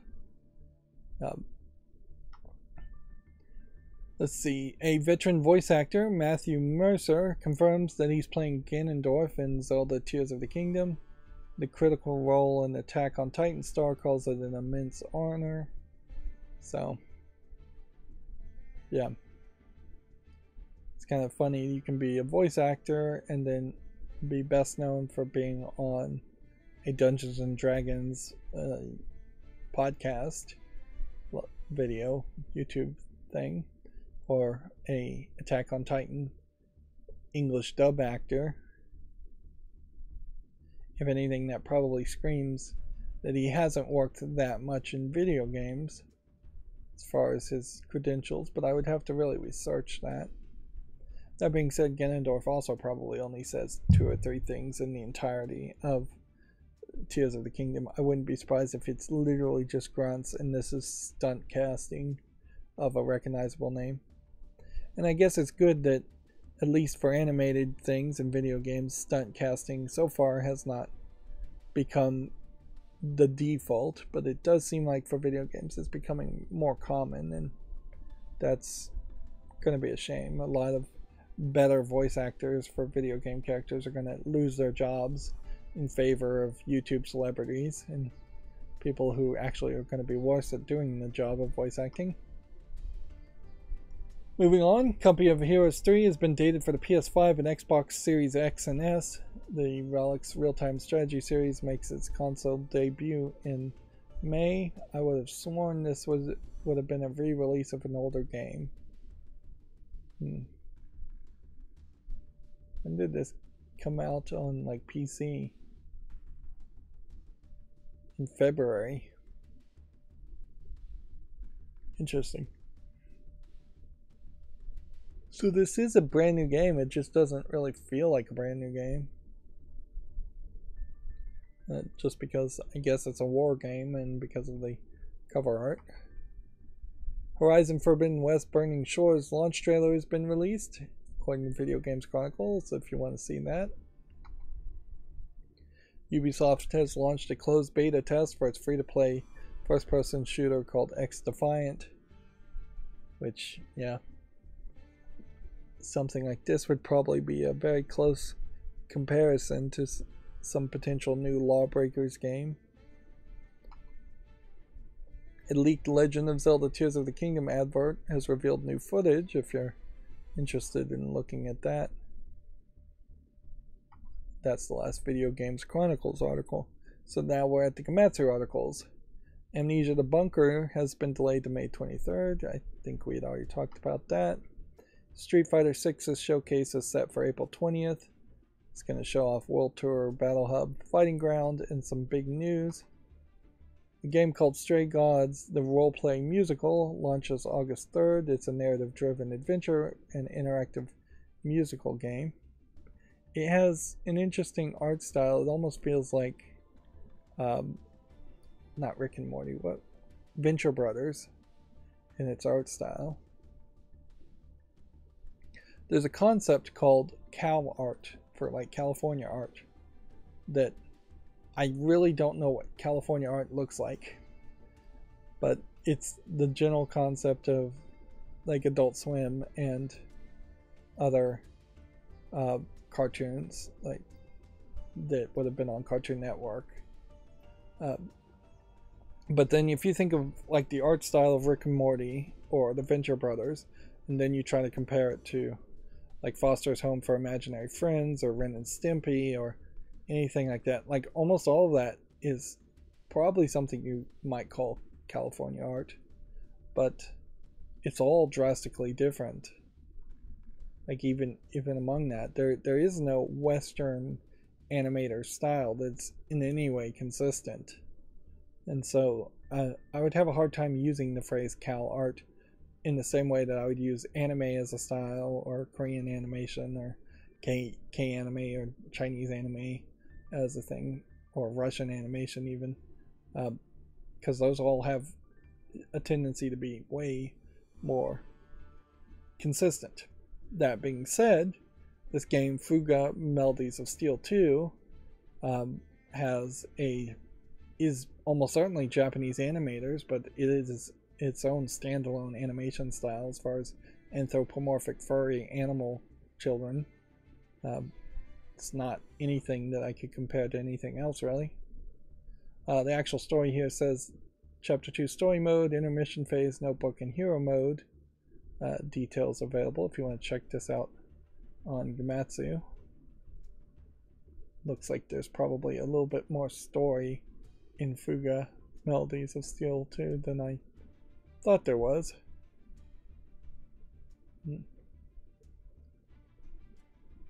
I thought it would have been a little bit faster of an experience where you were just fighting battles over and over again, but looking at this, it seems like there's a lot of story mode and some other minigame elements.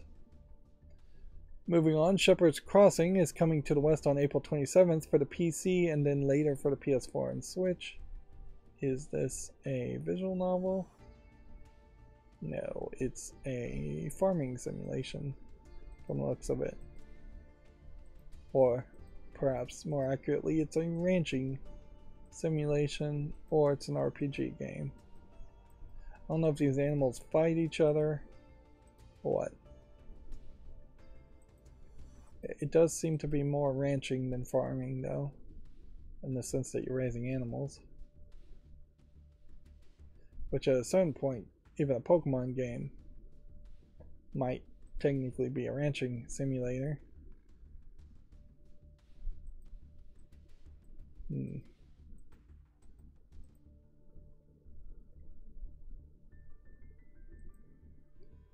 So I probably need to rethink what's going to get a YouTube short and what isn't.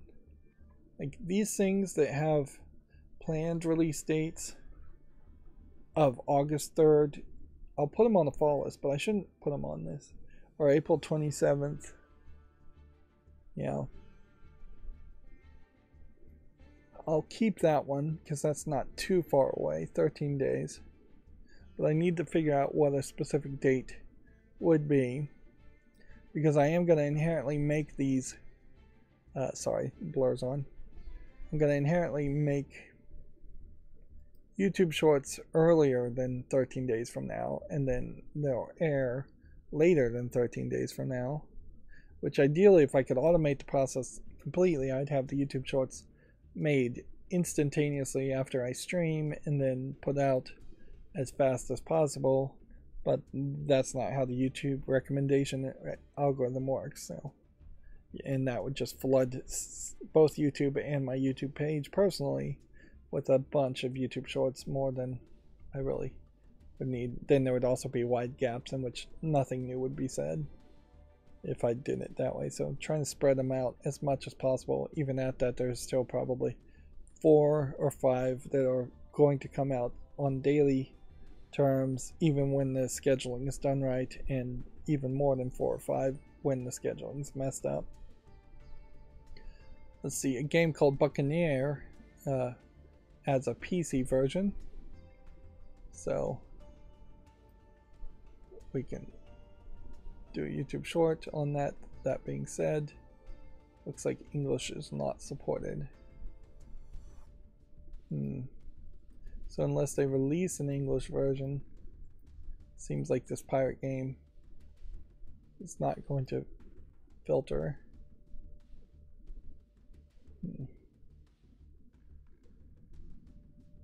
PC version will only support Japanese, Korean, Chinese. Komatsu is more of a Japanese-centric website.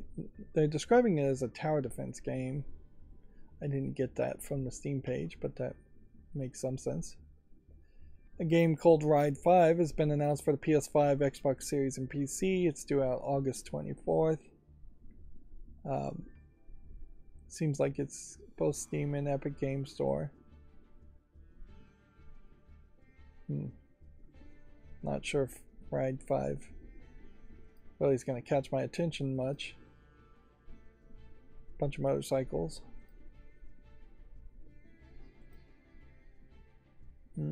Nothing particularly interesting as far as the racetracks and the backgrounds, from what I saw. A game called Zero Fire launches July 20th in Japan for the PS4 and Switch. It includes Zero Wing, Hellfire, and Demon's World, which I assume are 3 different shoot-'em-up games. Nope. Maybe not shoot-'em-up, maybe more side-scrolling shooters. I don't know if these 3 games have any connection to each other. They all kind of look fairly old, like they would have been arcade games in Japan, or that maybe they would have been ported. It says insert coin, so I'd have to assume that they were arcade games. They may have never come to the West. A game called Taito Milestones 2 has been announced for the Switch, which is yet another collection of old games, and seems like mostly Japanese-centric games, because I don't recognize any of these games. Metal Black might be something I recognize, or I'm very possibly heard of a game called The Legend of Kage, yeah, looking at these screenshots, I don't recognize any of them either. And it's weird that there's an empty box here and an empty box here, as if there's 2 more games to announce. Famitsu's sales from the 3rd to the 9th have been updated. So what new information do we have? Nintendo Switch fairly dominated, but not completely holding sales in the top 10.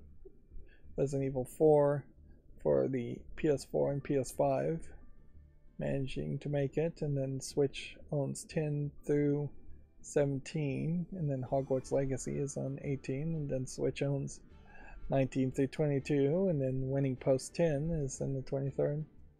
Yep.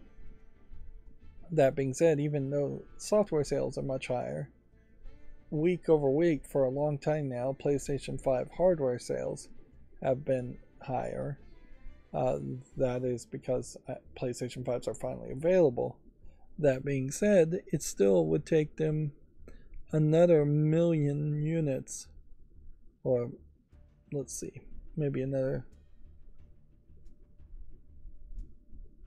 almost 1.2, 1.3 million units to catch up with the OLED model, and that's saying nothing of the 19 million units of the original Switch model. Like, even if you combine the digital version of the PS5 with the regular version, the total sales are not anywhere close. So, inherently, for the PlayStation 5 to be seen as a success in Japanese people's eyes and in Sony of Japan's eyes, I would imagine they have to try to make an argument at some point that the lifetime of the PlayStation 5 overlaps whatever the Switch model and the Switch OLED model combined is, and whatever the Switch 2 is, and that they're going to win the race in the long run. Because, yeah, if the Switch 2 was released and it quickly also sold 25 million units, PlayStation 5 would be pathetically behind it. Of course, as far as overall sales, Xbox Series X and Series S is actually pathetically behind it.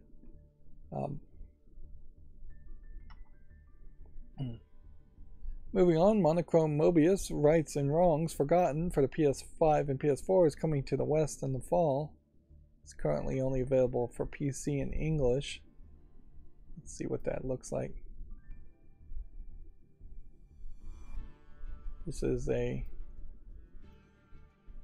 fantasy RPG game. We can see it's mostly positive, so I can go ahead and just put it on the wish list. So, yeah.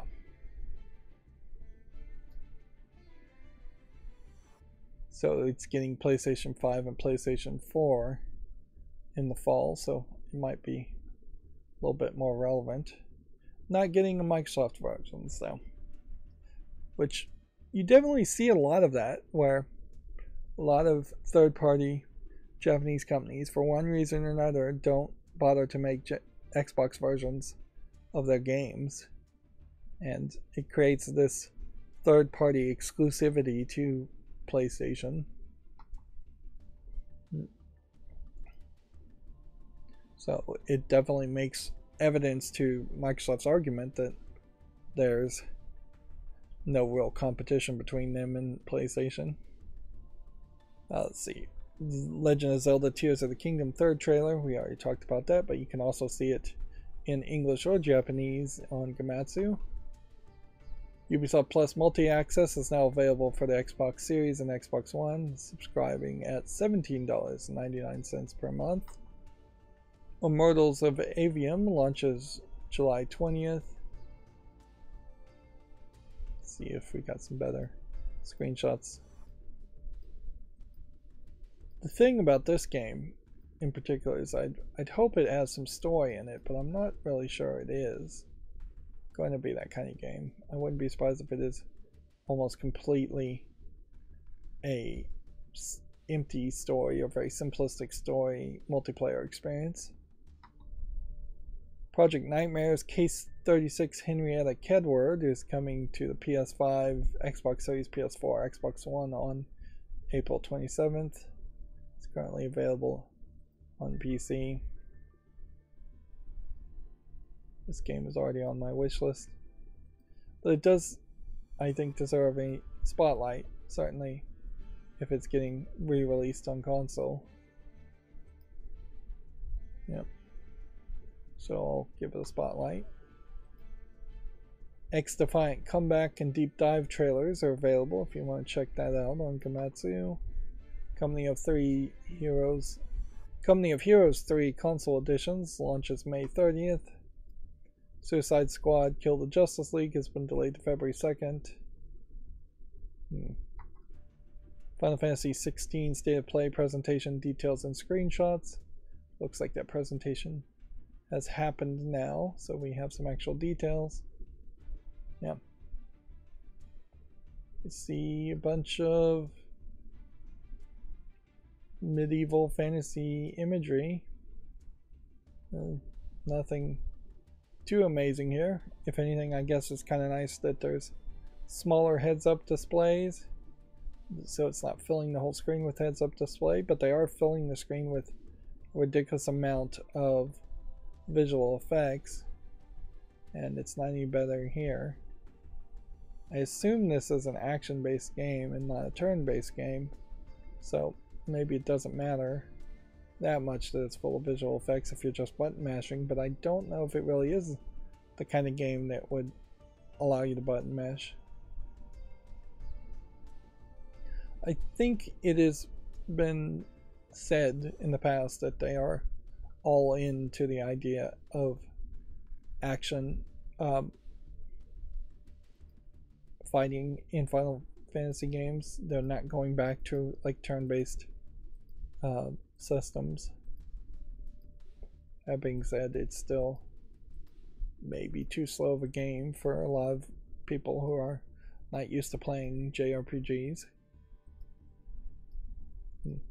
I believe this was also the producer or somebody involved, either the director or producer, wanted his games to not be referred to as JRPGs, but instead just be referred to as RPGs, and that's just something I really can't accommodate, because JRPG is just a more descriptive term. It means more, unlike California Art, which means nothing, at least in my mind. Strategy RPG Cross Tales launches July 20th for the PS4, PS5, Xbox Series, Xbox One, Switch, and PC. So basically everything. Cross Tales, anthropomorphic elf characters in a strategy placement game.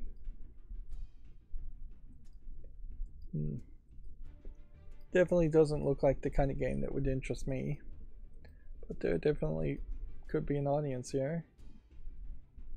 Certainly. I have no problem with cat girls by any means, but strategy placement games drive me wild. Let's see. Is this coming to Steam? Or is it coming to some other PC platform?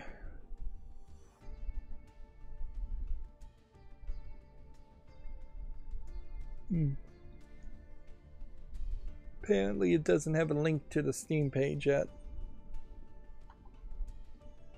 Let's see. BQM Block Quest Maker Remastered launches April 15th. It supports 10 languages including English.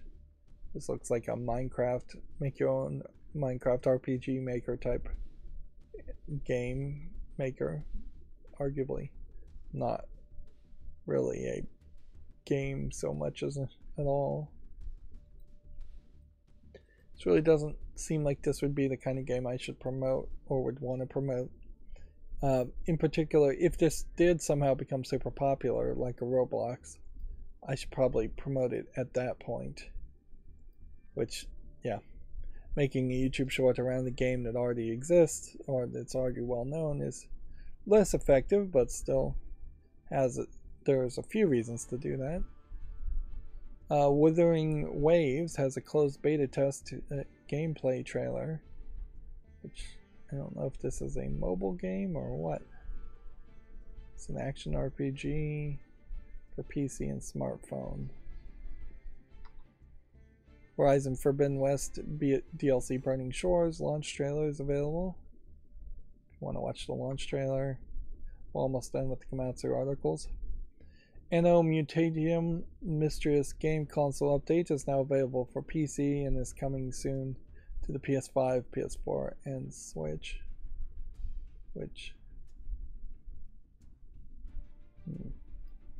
If there's a new update, then this, I think, does probably deserve another promotion.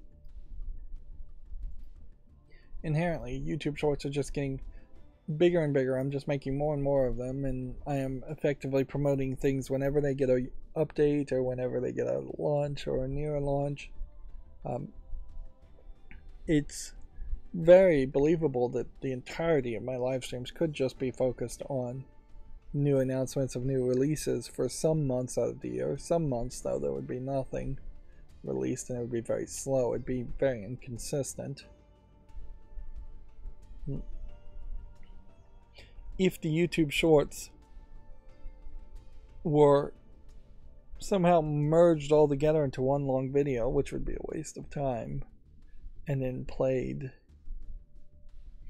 well, I suppose, yeah, if I was going to start a live stream always at the beginning of a specific time, like if I could commit to always waking up at 10 in the morning and being ready to stream at 10 in the morning, and then I start the live streams that showed a bunch of YouTube Shorts for, say, an hour as warm-up to that, then I could show off the YouTube Shorts in a different way.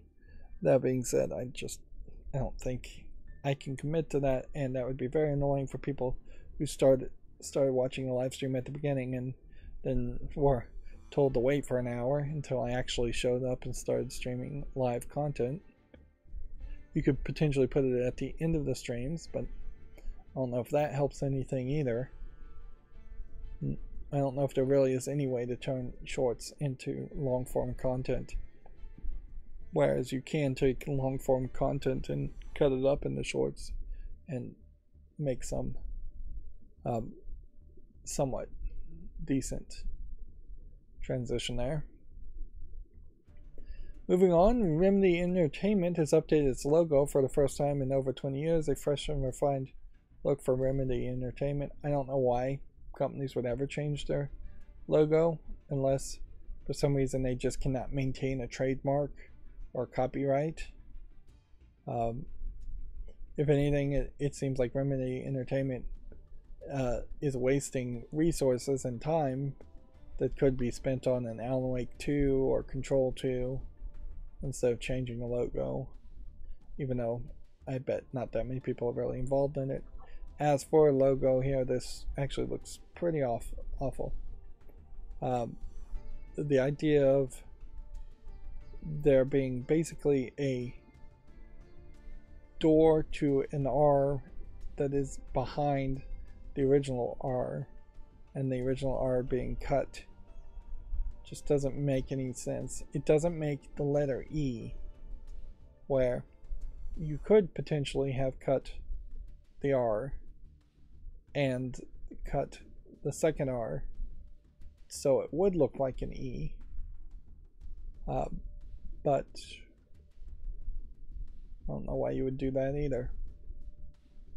Like, it's a terrible logo.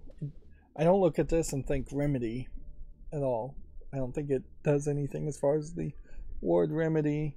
I don't think it spells out remedy. I don't think it makes an interesting shape or creature or appearance for this. It does seem just really, really bad. Moving on. Naruto x Boruto Ultimate Ninja Storm Connections as Naruto Uzumaki in Baryon mode and Sasuke Uchiha in supporting Kage mode, which I guess if I knew anything about Naruto x Boruto, those modes might mean something to me, but they don't. If anything, I have to say it was a complete failure to watch all of Naruto on Netflix a month or two ago, in that it did not inform me at all about what Naruto is at as far as a character, or who Boruto is as a character. I assume this is Boruto. I assume this is one of Naruto's kids. Yeah. But yeah, watching the original Naruto things and a couple of the Naruto movies does not get you anywhere closer to understanding the video games based on Naruto now, which inherently I think means that in the West, where you can't, I think, easily and legally see Boruto airing, I don't think there's a way to see it at all. If there is, it's on something like Crunchyroll that I don't look at. Then these video games that are getting released in the West seem to have no connection to what an average Western anime fan might be interested in. So it's really no surprise that a game like this has very little chance of succeeding in the West, because there's just no supporting animation to it. I don't even know if Naruto X Boruto or any kind of Boruto manga have been translated and released in the West, and even if it had, that's not going to be particularly that popular in the West. Western people don't read manga. Moving on, Brave Dungeon, The Meaning of Justice is now available for Switch and PC. It was first released in early access in February of 2022. Let's see what it looks like on Steam. If it's got a Steam page. It's already mixed reviewed. And looking at it, I'm not seeing anything here that looks amazingly interesting. Yeah, it just looks like some cat-girl characters in what I would generally describe as something close to an RPG Maker game. If anything, it might be worse than an RPG Maker game.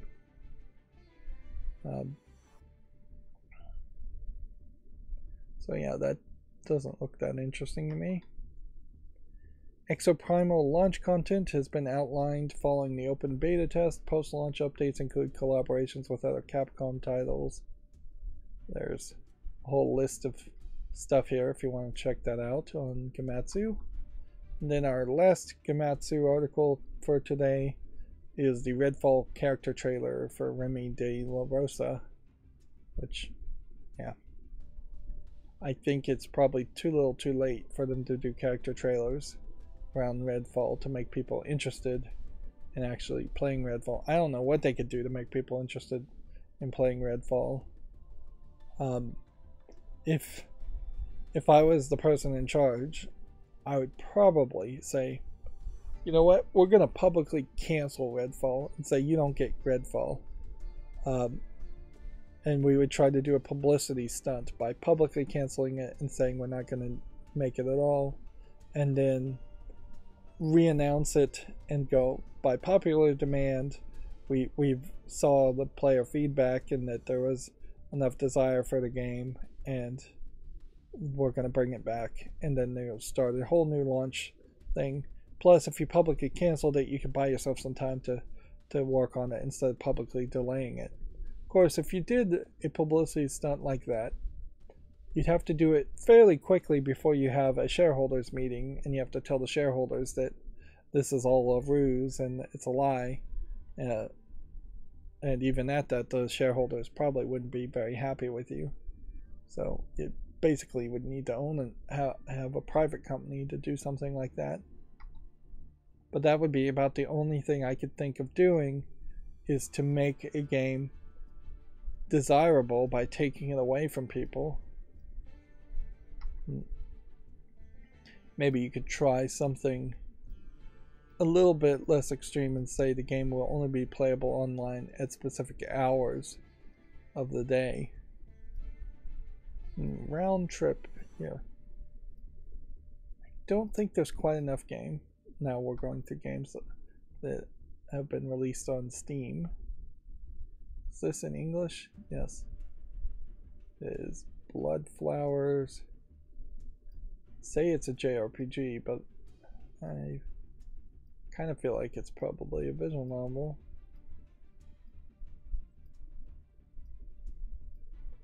If anything, it feels like more of a point-and-click adventure. Well, we'll give that a chance. Alright, next we have our first adult game for today. Insect Simulator Dash the Private Jet. 3D CGI characters on a private jet, which really leaves it down to being only a couple people possibly involved. Really looks just like two characters. $2.39 English only. Nothing particularly special about it. And I guess the Mile High Club concept is kind of interesting, but I honestly think it's probably just interesting if you're involved in it more than interesting if it actually to watch other people do it. I don't think I've seen a lot of porn set on stages that look like airplanes. I imagine actually having sex and joining the Mile High Club on the plane is actually not that enjoyable anyways. It's just something that's been fetishized as a concept. This next game is called Sweet Office. It too is an adult game with flat 2D anime girls with big breasts, anime office ladies, really, it looks like. And there is definitely something to be said around the office lady outfits looking very similar to the high school outfits that anime characters work. It's basically the same thing. You have a button-up shirt very often, and a tie or a bow tie, and a jacket, and a skirt. There's really not too much difference. This is just a slide puzzle game for 89 cents. Doesn't look particularly good. Claims to support 103 languages. Yeah. Here we can show this off. It's like, yeah. Technically, I would assume this is an office lady character, and actually the animations aren't even animated quite like this, but this really isn't too different from what you would expect a high schooler, an anime high school character to dress in, which then throws Steam's no school outfits requirements out the window. But I do think at this point we can assume they have been thrown out the window anyways. The only thing I would say that really highlights that this is office worker outfits is that this lady is wearing pants, slacks, instead of a skirt, and this is a flat skirt and not a pleated skirt, and she's wearing pantyhose there. They're trying to, I guess, go for multiple fetishes and multiple ways things go here as far as these outfits go.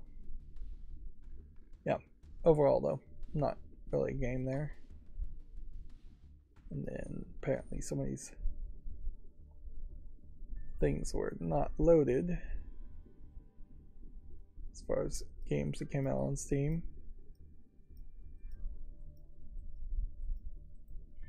Yeah, I think turning on the quality of service on my router was a problem. Here's another adult game, and so I'm going to try and simplify that again.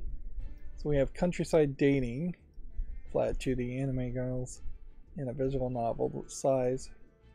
Seems like there's at least 4 girls, some variety there. Which is a fetish, I guess, that's not really done that much. And then there's a cowgirl, which I don't know if that's a human pretending to be a cowgirl and cosplaying or an actual cowgirl scene. Anthropomorphic cowgirl. The animation looks pretty good here, though. This is, if I was making a wish list for adult games, I would consider this one. $2.54 English only. Let's see. Questionable consent, submission and dominance, rough sex, public sex, summertime hookups, and happy sex as themes. And full nudity and every orifice, every female orifice being used.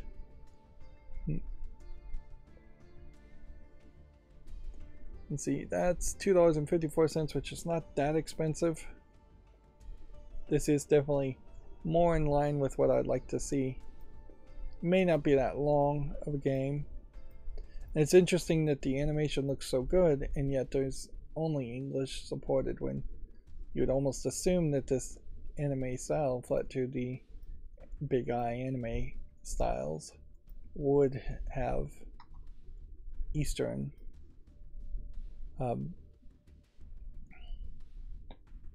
Eastern like languages more than just English, which is not a Western language. Next we have Music Store Simulator Prologue, which I don't know how many music stores paint or repair musical instruments. I think there's probably some minor repairs that probably happen at music stores.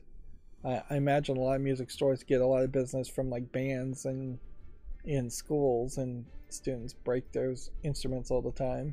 So I wouldn't be surprised if there's always a repairman in a lot of music stores. But I don't think you're custom painting or custom building guitars like that. I think that's not done in a store. That's probably done in somebody's workshop, and there's probably only about 5 people in the world that would do something like that. This is also a prologue demo game, so, and then they're also promoting Beer Factory, which does seem like there's a lot of variety in these simulators, and I question whether these aren't just asset flip experiences. Nothing here screams even happening in a store as much as it seems like it's happening in a recording studio. But it does at least look somewhat detailed and content rich. It doesn't feel like it's just asset flipping completely and trying to sell you a garbage game. That being said, I would be much better situated to play something like PC Building Simulator and be able to evaluate how accurate that is than I would a music store where I know almost nothing around instruments or building instruments, repairing instruments, selling instruments. And there are considerably more computer stores than there are I thought that was an adult game. It isn't. Then there are music stores. So we have a game called Basketball Pinball. I don't know if this is actually based on anything or not. If anything, seems like it isn't really based on anything. It feels more like it's going to be one of these fake pinball games where the purple ramp here is going to just magically move. See how it's seems like it's moving. That might just be camera angles though.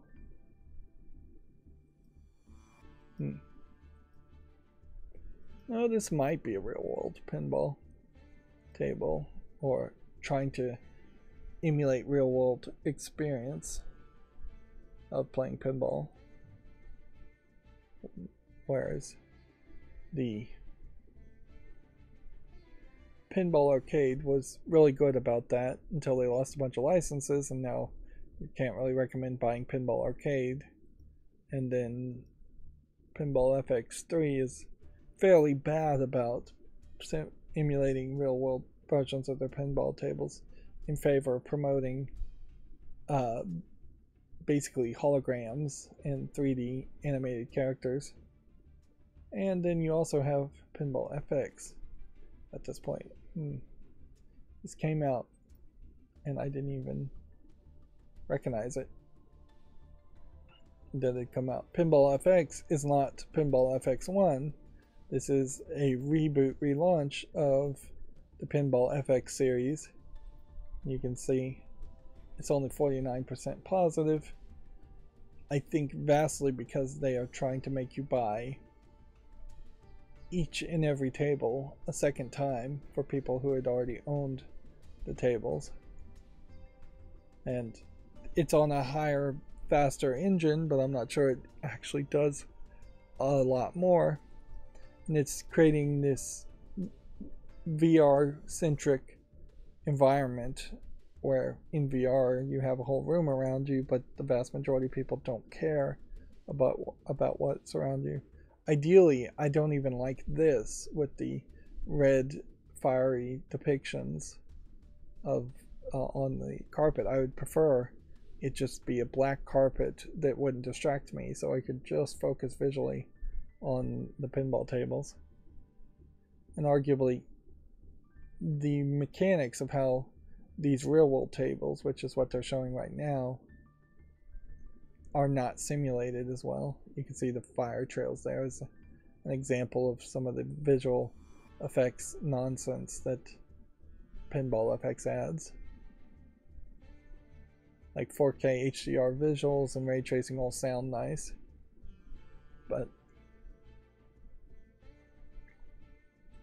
we have like step 1, abandon your product, grab a bag of epic money, and make your existing player base wait 12 months for the privilege to pay for the same tables again.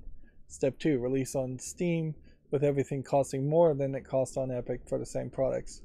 Step 3, advertise all of your reused assets as remastered tables even though they look exactly the same, and use the exact same assets and the same dual lighting and same camera angles.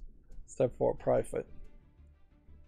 Downgrade compared to previous Pinball FX3. It barely keeps 60 frames per second on Steam Deck on low settings, draining battery faster than AAA games like Elden Ring. 100% GPU usage in the pinball game, and you get visuals worse than Pinball FX3, which works with very low TDP, rock solid stable. If you don't care about a few new tables, stay away from this disaster and play Pinball FX3. Well, just stick with Pinball FX3. It's better and cheaper. Yep. So a real failed launch here, with also in-game items you can buy on top of massive amounts of DLC.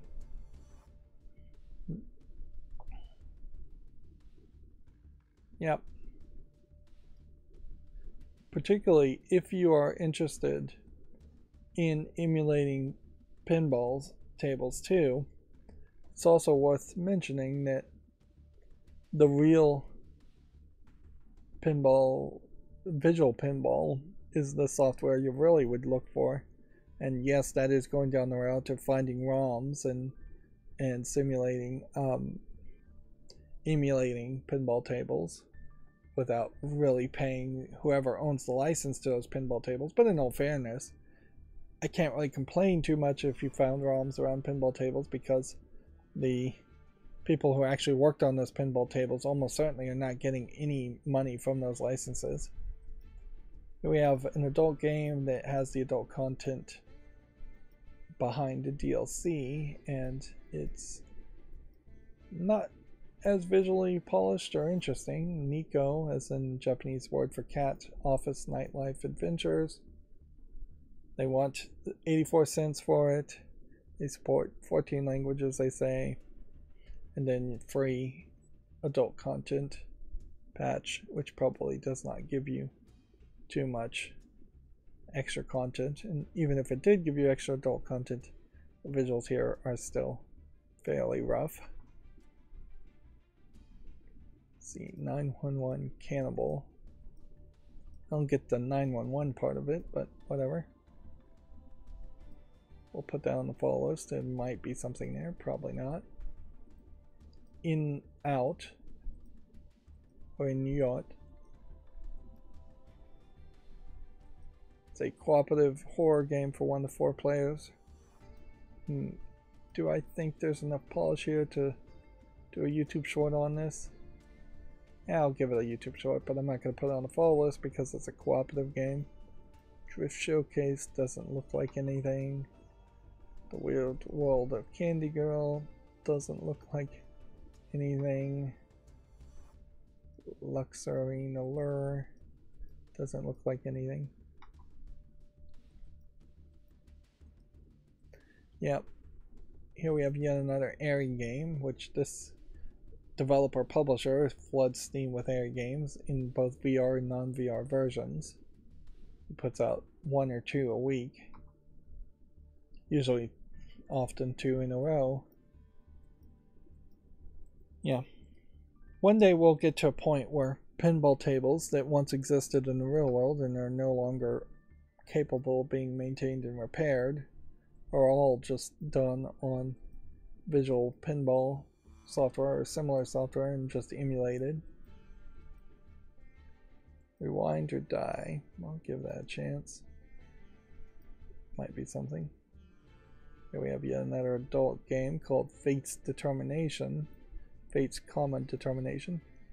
3D CGI characters. Ladies. Mostly. There's a lot of screenshots here of characters with like cleavage, but fully clothed otherwise. If anything, it kind of feels like this visual novel is trying to actually tell a story for $10.79, English only as the language. I don't think there really is a $10 worth of story here. But and inherently, I guess, if you are selling your game as an adult game, you really have to sell it as an adult game, so you can't put too much story in it. Freesoft or Freed Software is an IT company simulator. I think there's just going to be a wide variety as far as what you do in one IT company versus another, or what an IT job is versus another. Looking at this, I'm not seeing anything that really feels like an actual IT job. So I'm going to say no to that. Woodland Hike. I'll give that a chance, even though it does look like it's probably just a walking simulator. I guess inherently an asset flip horror game is also just a walking simulator. I'll give this a chance too. The big difference there being a horror game is a walking simulator where you're walking around to be scared, and a usual walking simulator has very little scary, spooky things in it and often is very calming and empty.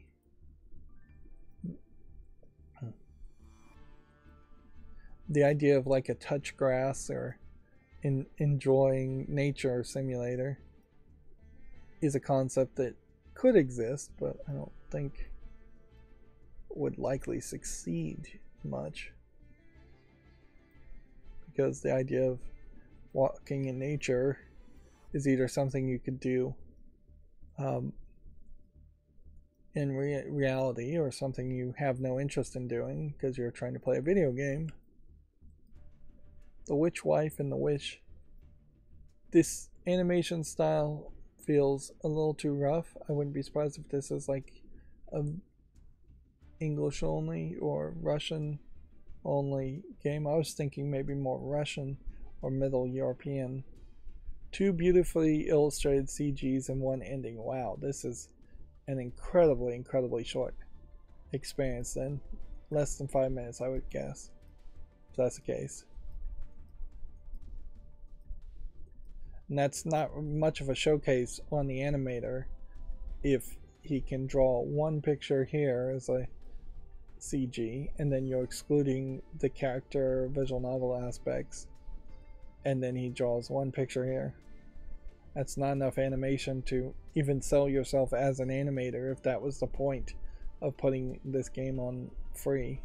I don't even know what the point of this is. Almost certainly you paid $100 to Steam to have your game listed, and you're almost certainly not getting $100 worth of even resume builder to try to break into the world of making other visual novel games or video games in general. Here we have yet another adult game. They're fairly spread out today, called Alive, which is more of the exact same 3D CG characters that are asset flipped in pretty much all of these. Like, I don't know if there's even a way that I could possibly determine that there were a different collection of 3D CG models. They all just look exactly the same, and I assume they are all just bought off of either the Unreal or the Unity asset store. And I imagine they were bought by the same publishing company a long time ago, and then they're reused over and over again. Or they may have even been made by one publishing company and are getting reused. Anyways, Buy Alive is $10.79 and it's English only. It's just like way too expensive. That is constantly the problem that happens here with these. Even the adult games that are overwhelmingly positive, like Being a Dick Season 1, which has 9,000 reviews, I question if that isn't a bunch of jokers reviewing it positively to troll. But even those games, College Kings 2 or Fresh Women, also, each of these adult games look exactly like this game, and they are selling for similar prices, over $10. But the quality, I think, is probably significantly different as far as what the story is and how much content you actually get. Next game we have is called Bossorka, I guess. An action roguelike. Yeah, there might be something to this, but there might not. English and Ukrainian. I'm a little bit surprised we don't see more people claim to support Ukrainian language in particular, even if the game doesn't, just to try and see if that gets them a few more sales. Although in all fairness, you probably could do a very low effort Google Translate to actually support Ukrainian in a very poor manner, and that would work fairly well too. Better than just claiming to support Ukrainian and not actually supporting it. I'm going to give this game De-Exit a chance, even though the voxel visuals here scare me off. Wall shooter doesn't look like anything. Here's Brave Dungeon, which we already looked at and is already mixed. Is it part of any other Brave Dungeon series?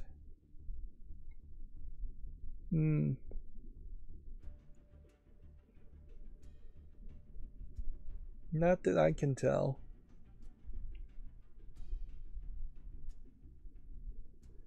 Developer banned me from the official Discord for this review. Developer removed me from the credits. His community is defending me at all costs. What is this?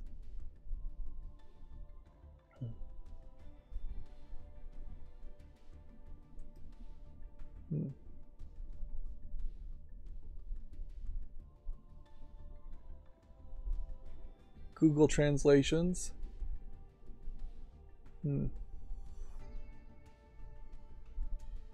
Reportedly lied about the development of this game.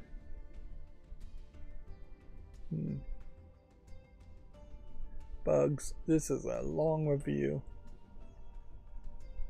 And I don't know why this person would have been in the credits unless he was listed in the credits as like a Kickstarter backer.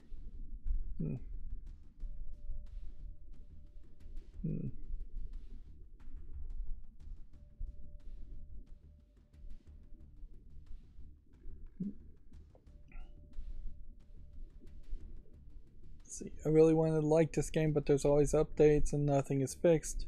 Not the glitches, not the translations, nothing. In fact, it seems like the only thing being worked on is DLC for the game and adding lewd art of characters.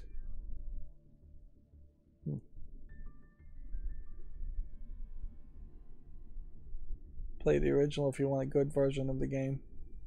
Yeah, I feel like I had heard of a game by this name, Brave Dungeon, before. Is it from the same person?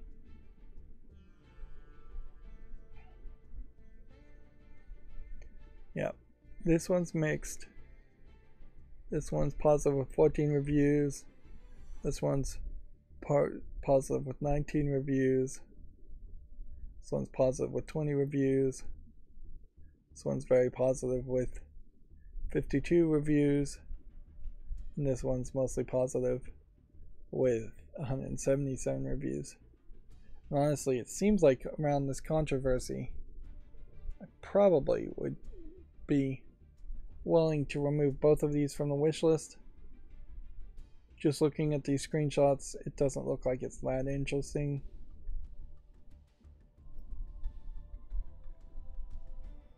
Let's see, we'll ignore it. I guess that's all I can do from this pull down. Oh, I can do that actually.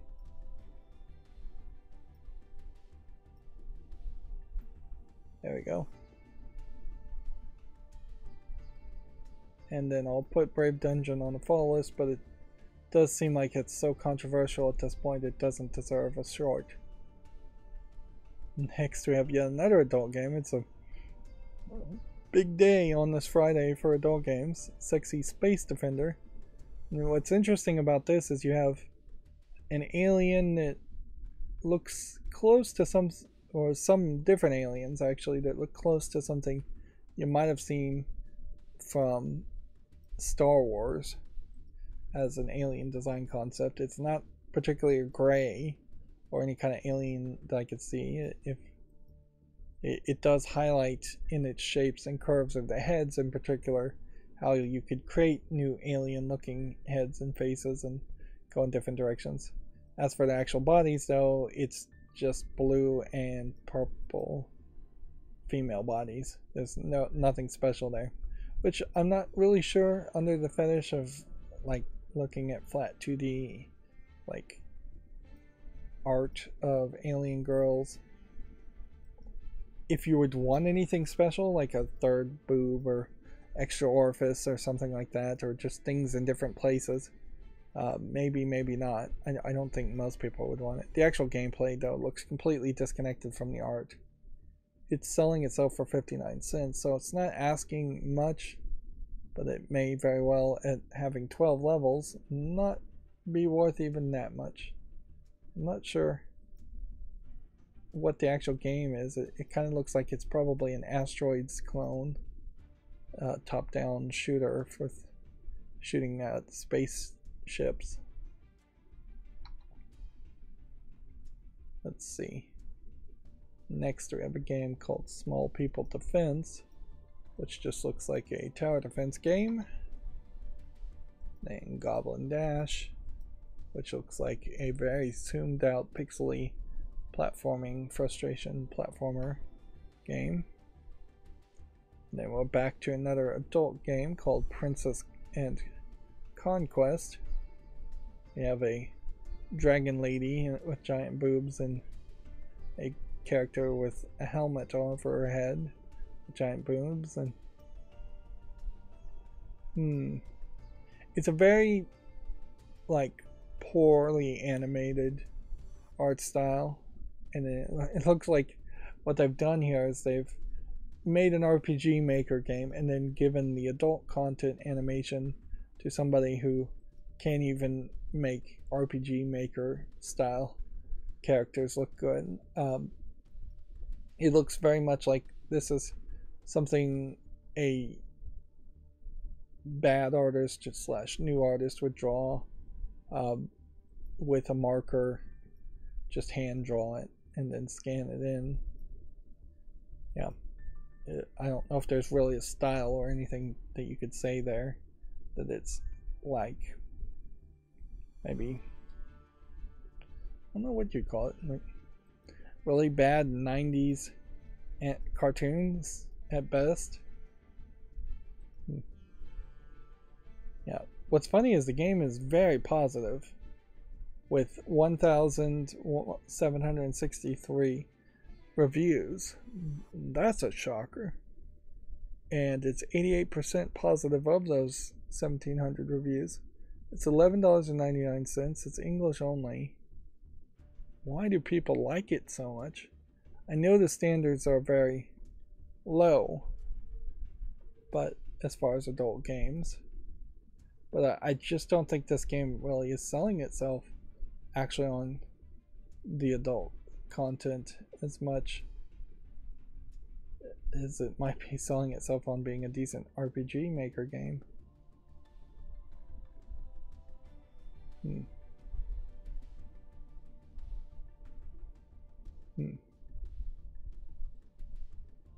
Maybe there's just a high amount of monster girl fetishists out there.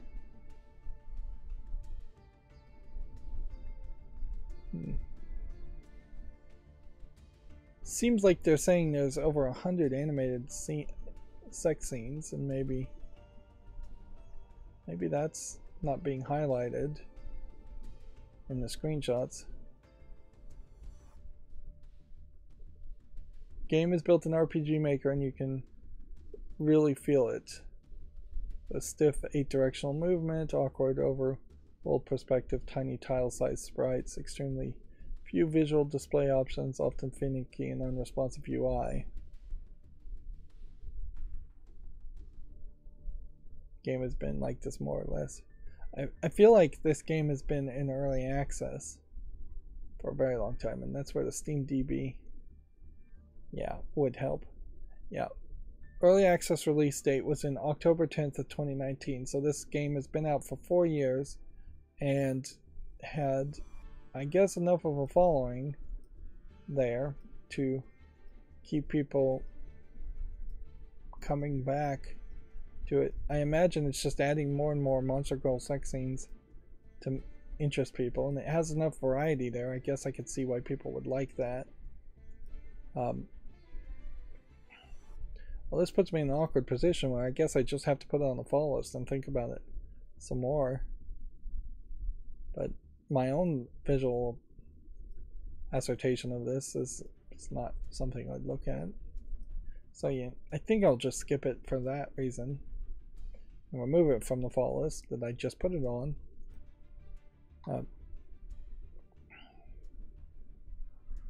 It's funny to see a successful adult game and then just not quite understand why it's successful, other than maybe they just kept on adding content and supporting the community and interacting with the community enough to get the reviews.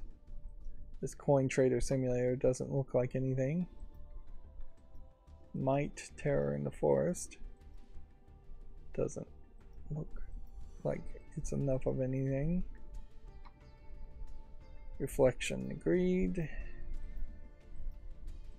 Again, might be a horror walking simulator or an asset flip horror game, might not. I think I'd stick more to the calling them insultingly asset flip horror games than I would call them horror walking simulators. If anything, I'd probably boil it down to running simulators or running scared simulators, something like that. But then that might be inaccurate too, because often those games you aren't running. A VR pool game is an interesting idea as far as billiards. There probably is a better version of that that already exists though. Band roll just looks like it's nothing. Chippy's Escape from the Seabury Keep. I'll give it a chance. I think now there's probably been 2 or 3 games I've made shorts on that have the adult age gate behind it. Let's see. This coin game. Let's check that out. Lego 2K Drive. Let's also open that up just to, if there's a Steam page. I was trying to see if it would have recommended any similar billiard games. I'm fairly certain there is a similar billiard game that already exists. But this coin game here from 2019 is still labeled as early access. And if anything, that I think highlights a problem too, that games can be 4 or 5 years into early access and Steam doesn't really seem to care. Lego 2K Drive. I'll just preemptively put this on the fall list. I really question though whether this Lego game from 2K instead of from Warner Brothers TT Games would somehow be the future for Lego games. The racing concept is weird, and then the in-app purchases, which I feel like are almost certainly coming, is weird. And even if it isn't in-app purchases, DLC is massive here as far as different versions you can buy. Castle of Underdogs, episode 1. I'm a little surprised we don't see more of this, frankly. A voxel-based 3D RPG game, and inherently I guess that's because RPG Maker probably doesn't support this. Even the RPG Maker MV newest version probably does not easily support making 3D characters.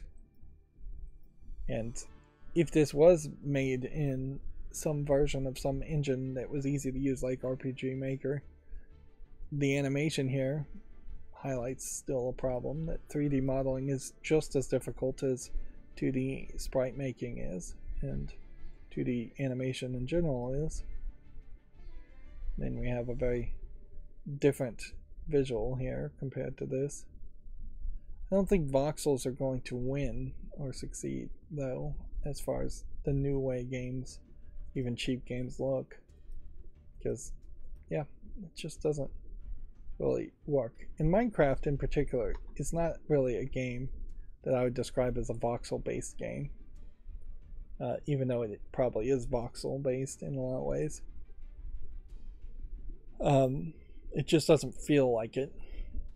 Next we have the Kinky Kitsune and the Tantalizing Tanuki. So Kitsune I think is Fox Girl, Tanuki is a like magical bear creature. It's an adult game, flat 2D animation, so anthropomorphic anime girl, one being a Tanuki, one being a Kitsune. Looks like it is just a visual novel, and it looks like you can unlock maybe 2 extra outfits, so totaling the 3. Both characters have giant breasts and same wide hips, so it's not giving you a lot of variety in the 2 characters.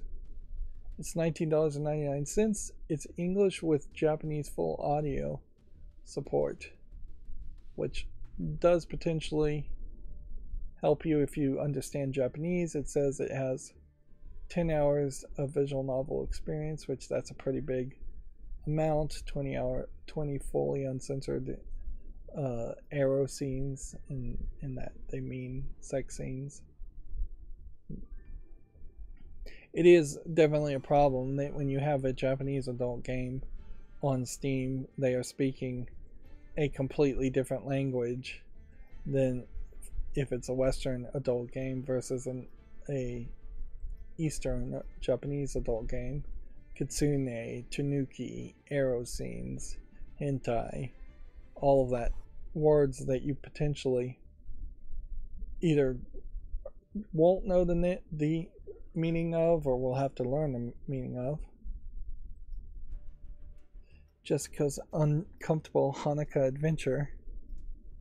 I like the idea of something being labeled as a Hanukkah adventure instead of a Christmas adventure. That being said, this game does not look like anything, so that's a shame. Next we have yet another adult game. Man, there's been a massive amount of adult games today. It didn't even feel like it was that slow. This one's called Sex Gym, and I guess fetishizing working out or being nude and working out would give some unique twisting and visual angles. It's flat 2D in its art style with several different girls, but they mostly just have different hairstyles. Otherwise the bodies are about the same, about average breast size there. And the art style, I would say, is actually probably done by a Westerner, because it doesn't quite feel like it is doing the moe or the kawaii art style. The eyes are a little bit smaller. It doesn't feel like it's as anime inspired when you're getting the proportions right in the shadowing and the drawing. It says it's a 2D puzzle. It's selling for $1.19 and it supports English only. It says it's a 2D puzzle, but it doesn't say how many pictures are actually in it. There are 20 achievements, so which makes it kind of feel like it's more of an achievement game. Even though I would say the art style here looks like it's done by somebody in the West, and that it being English only supports that thought, I wouldn't say this is bad. Like, it's not too far off from 2D anime art styles that it feels weird or like inferior, really.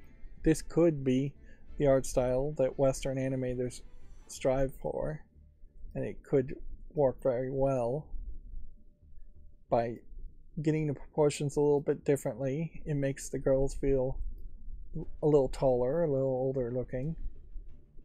That being said, there is like a screenshot here where they are clearly naked on a kid's playground, and yeah, in the real world that would not be appropriate, even if it was not a kid's playground but a gym that was an open air to exercise in.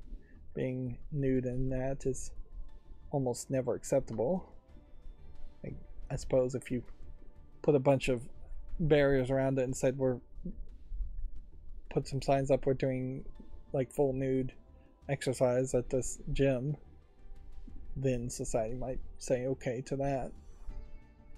Moving on to non-adult games, we have a game called The Seeker Survival that's already mixed.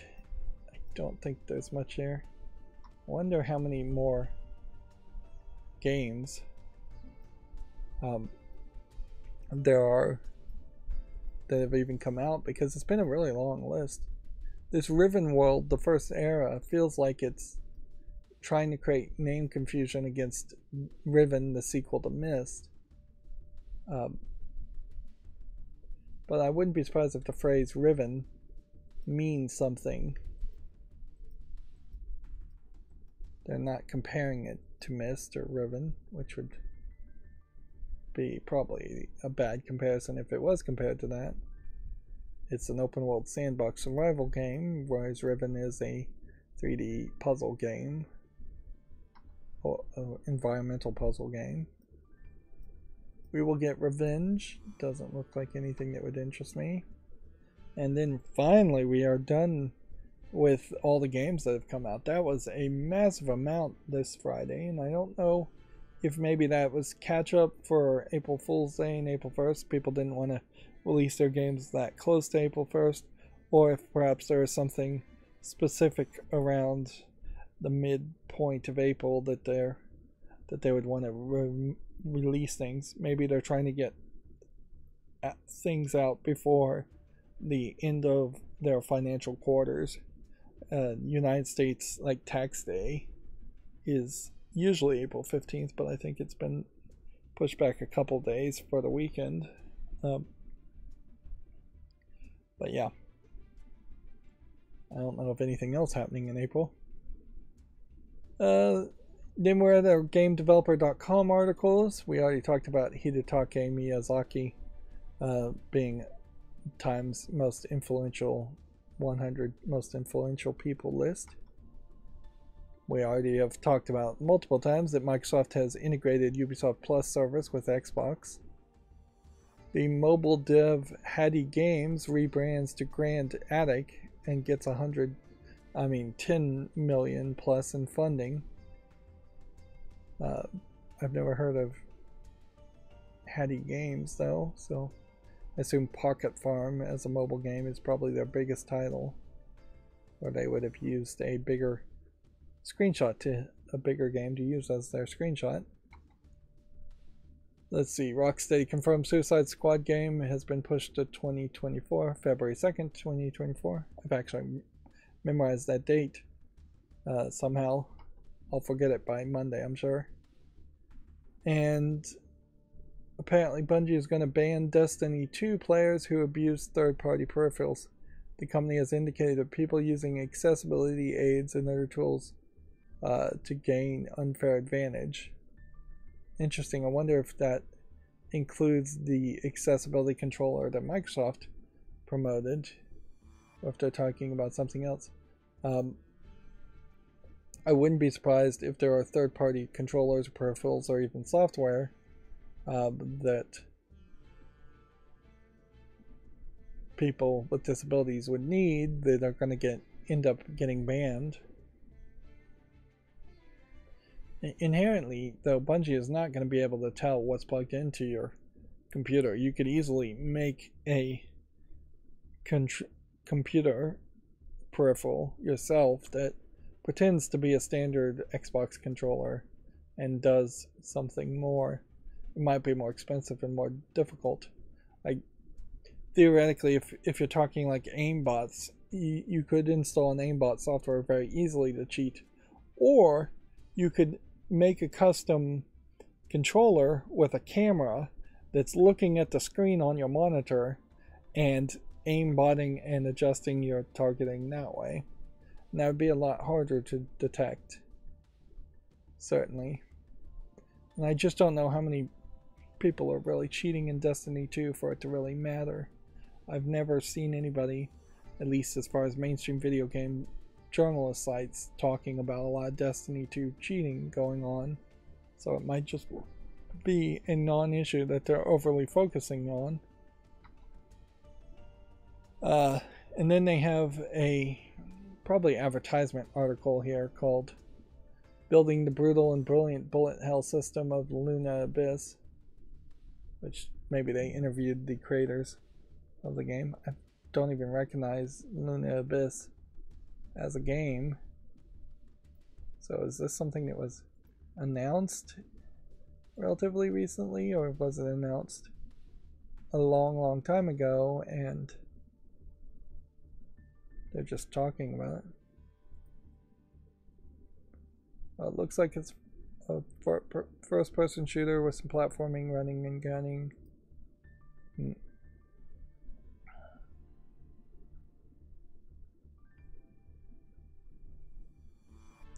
Well, that looks interesting. When did this game come out, or has it come out?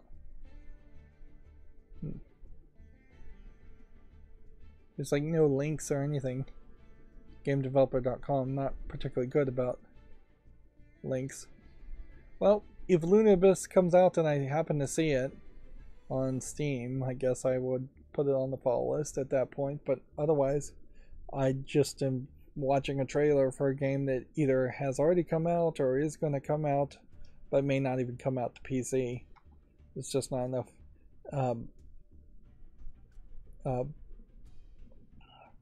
not enough information being given there. Apparently Hurdle, which is Spotify's Wordle-alike game, is going off in May. The guessing game must not go on, which I assume Hurdle probably doesn't do anything too much different from Wordle, and that's why they're shutting it down. Wordle was definitely one of those games that was being overhyped by mainstream video game journalists playing it, and it was definitely a fad that I think a large amount of people probably never even have played Wordle once. I think I played a clone of it 2 or 3 times, and then I was bored with it at that point. Let's see.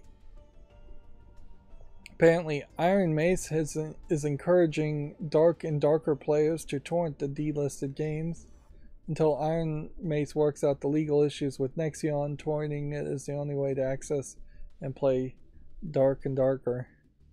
Which, inherently, that makes me assume Iron Mace is not going to win this legal issue, and they are trying a almost insane scorched earth policy that's going to lead towards them being sued even more than they already are being sued. It says they were the creators of the game. And very possibly Nexon is in the wrong here, but yeah, apparently Iron Mace was delisted. I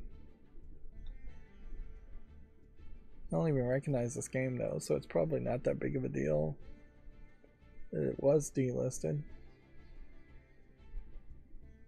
Developer created a torrent link to the game's client, which is freely available on the Discord server. So they are straight up listing a torrent link. Interesting. They're not just saying, hey, you can find this on the dark web somewhere. They're saying, click this here to torrent it. And at a certain point, I guess they could try and make the claim that the torrent link is just them that they have the legal right to list a place where the software can be downloaded if they have the rights to the game. Let's see. Dark and Darker was delisted from Steam in March following accusation that the studio used in-game assets from developer Naxion. Several of the staffers had previously worked on at the Maple Story creators, but Iron Mace said at the time nothing had been stolen. Following the delisting, Iron Mace said its legal team would work on getting the game back on Steam, but as it appears to be taking longer than they expected to resolve that, the studio says they had to go old school in order to keep its promise to players. This is an odd sales pitch for Iron Mace, almost certainly being guilty of, I guess, stealing assets from Nexion. Which, yeah, that's certainly the danger too. If you're going to try to start a video game company, you would probably want to hire people who worked at other video game companies, and then inherently accusations could be made, whether true or not, that those hired employees stole assets or stole intellectual property from the corporation. Arguably, maybe corporations shouldn't be allowed to own intellectual property, and that the ideas and thoughts created by employees of the company should at least have co-ownership, 50-50 split between the company they were working for and themselves. Let's do some follow list cleanup here. This we can say no to. Dread 4 Hours does not look good at all. Dread Eye as a horror game looks a lot more interesting. Is it in early access? No. Is it in VR? Yes. So that's the problem. And I'm going to leave this on the fall list, although in all fairness, I should probably get rid of all VR games. I guess I'm going to probably keep ones that look like they might have a chance of being relevant if I bought a VR headset, say 5-10 years from now. Which, yeah, there's a small possibility VR might become a thing. Dread Templar. I don't think there's quite enough polish here for what this is, and in particular, this feels like the kind of game that people who love classic 90s shooters and modern first-person shooting games would like more. People who like Doom and Doom Eternal so much that they would want to play a different game very much like Doom and Doom Eternal reboots would probably be interested in this game. But I'm personally more interested in story-based gameplay and not fast-paced first-person shooting. So I'm going to say no to that. Dread Nautical. It's a shame. This looks like this would be interesting, but it's completely irrelevant as a game. It's also from Zen Studios, the maker of, I think, Pinball FX. Let's just double check that.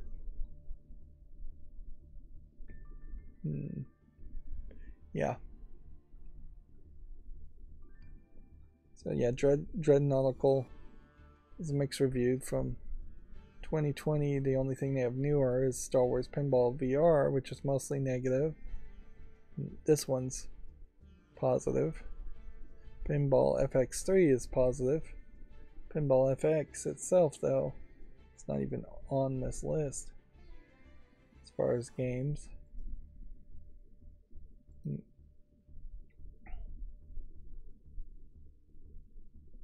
Yeah. As far as featured games, Pinball FX is not even here.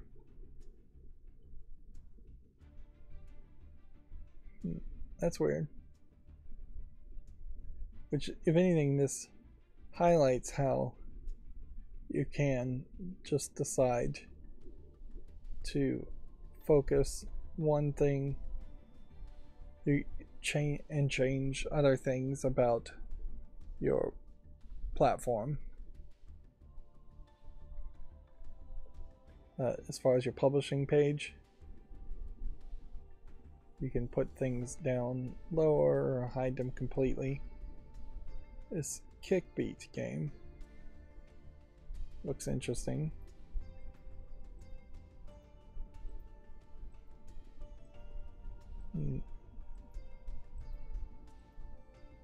Spec possibly is nothing, but I'm going to give it a follow. End up adding something to the follow list when we're trying to do follow list cleanup and reduce things on the follow list. Drakkar Crew needs more time. Dranius as a side-scrolling shooter.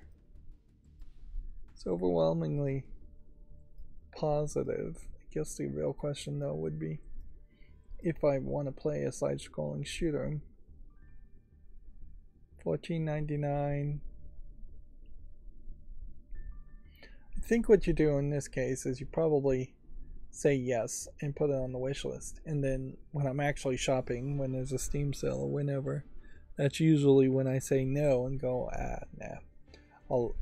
But as far as it being out of early access, it being overwhelmingly positive, and having over 30 user reviews to be relevant,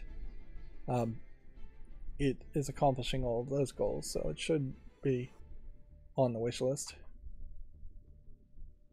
Dragon's Dilemma.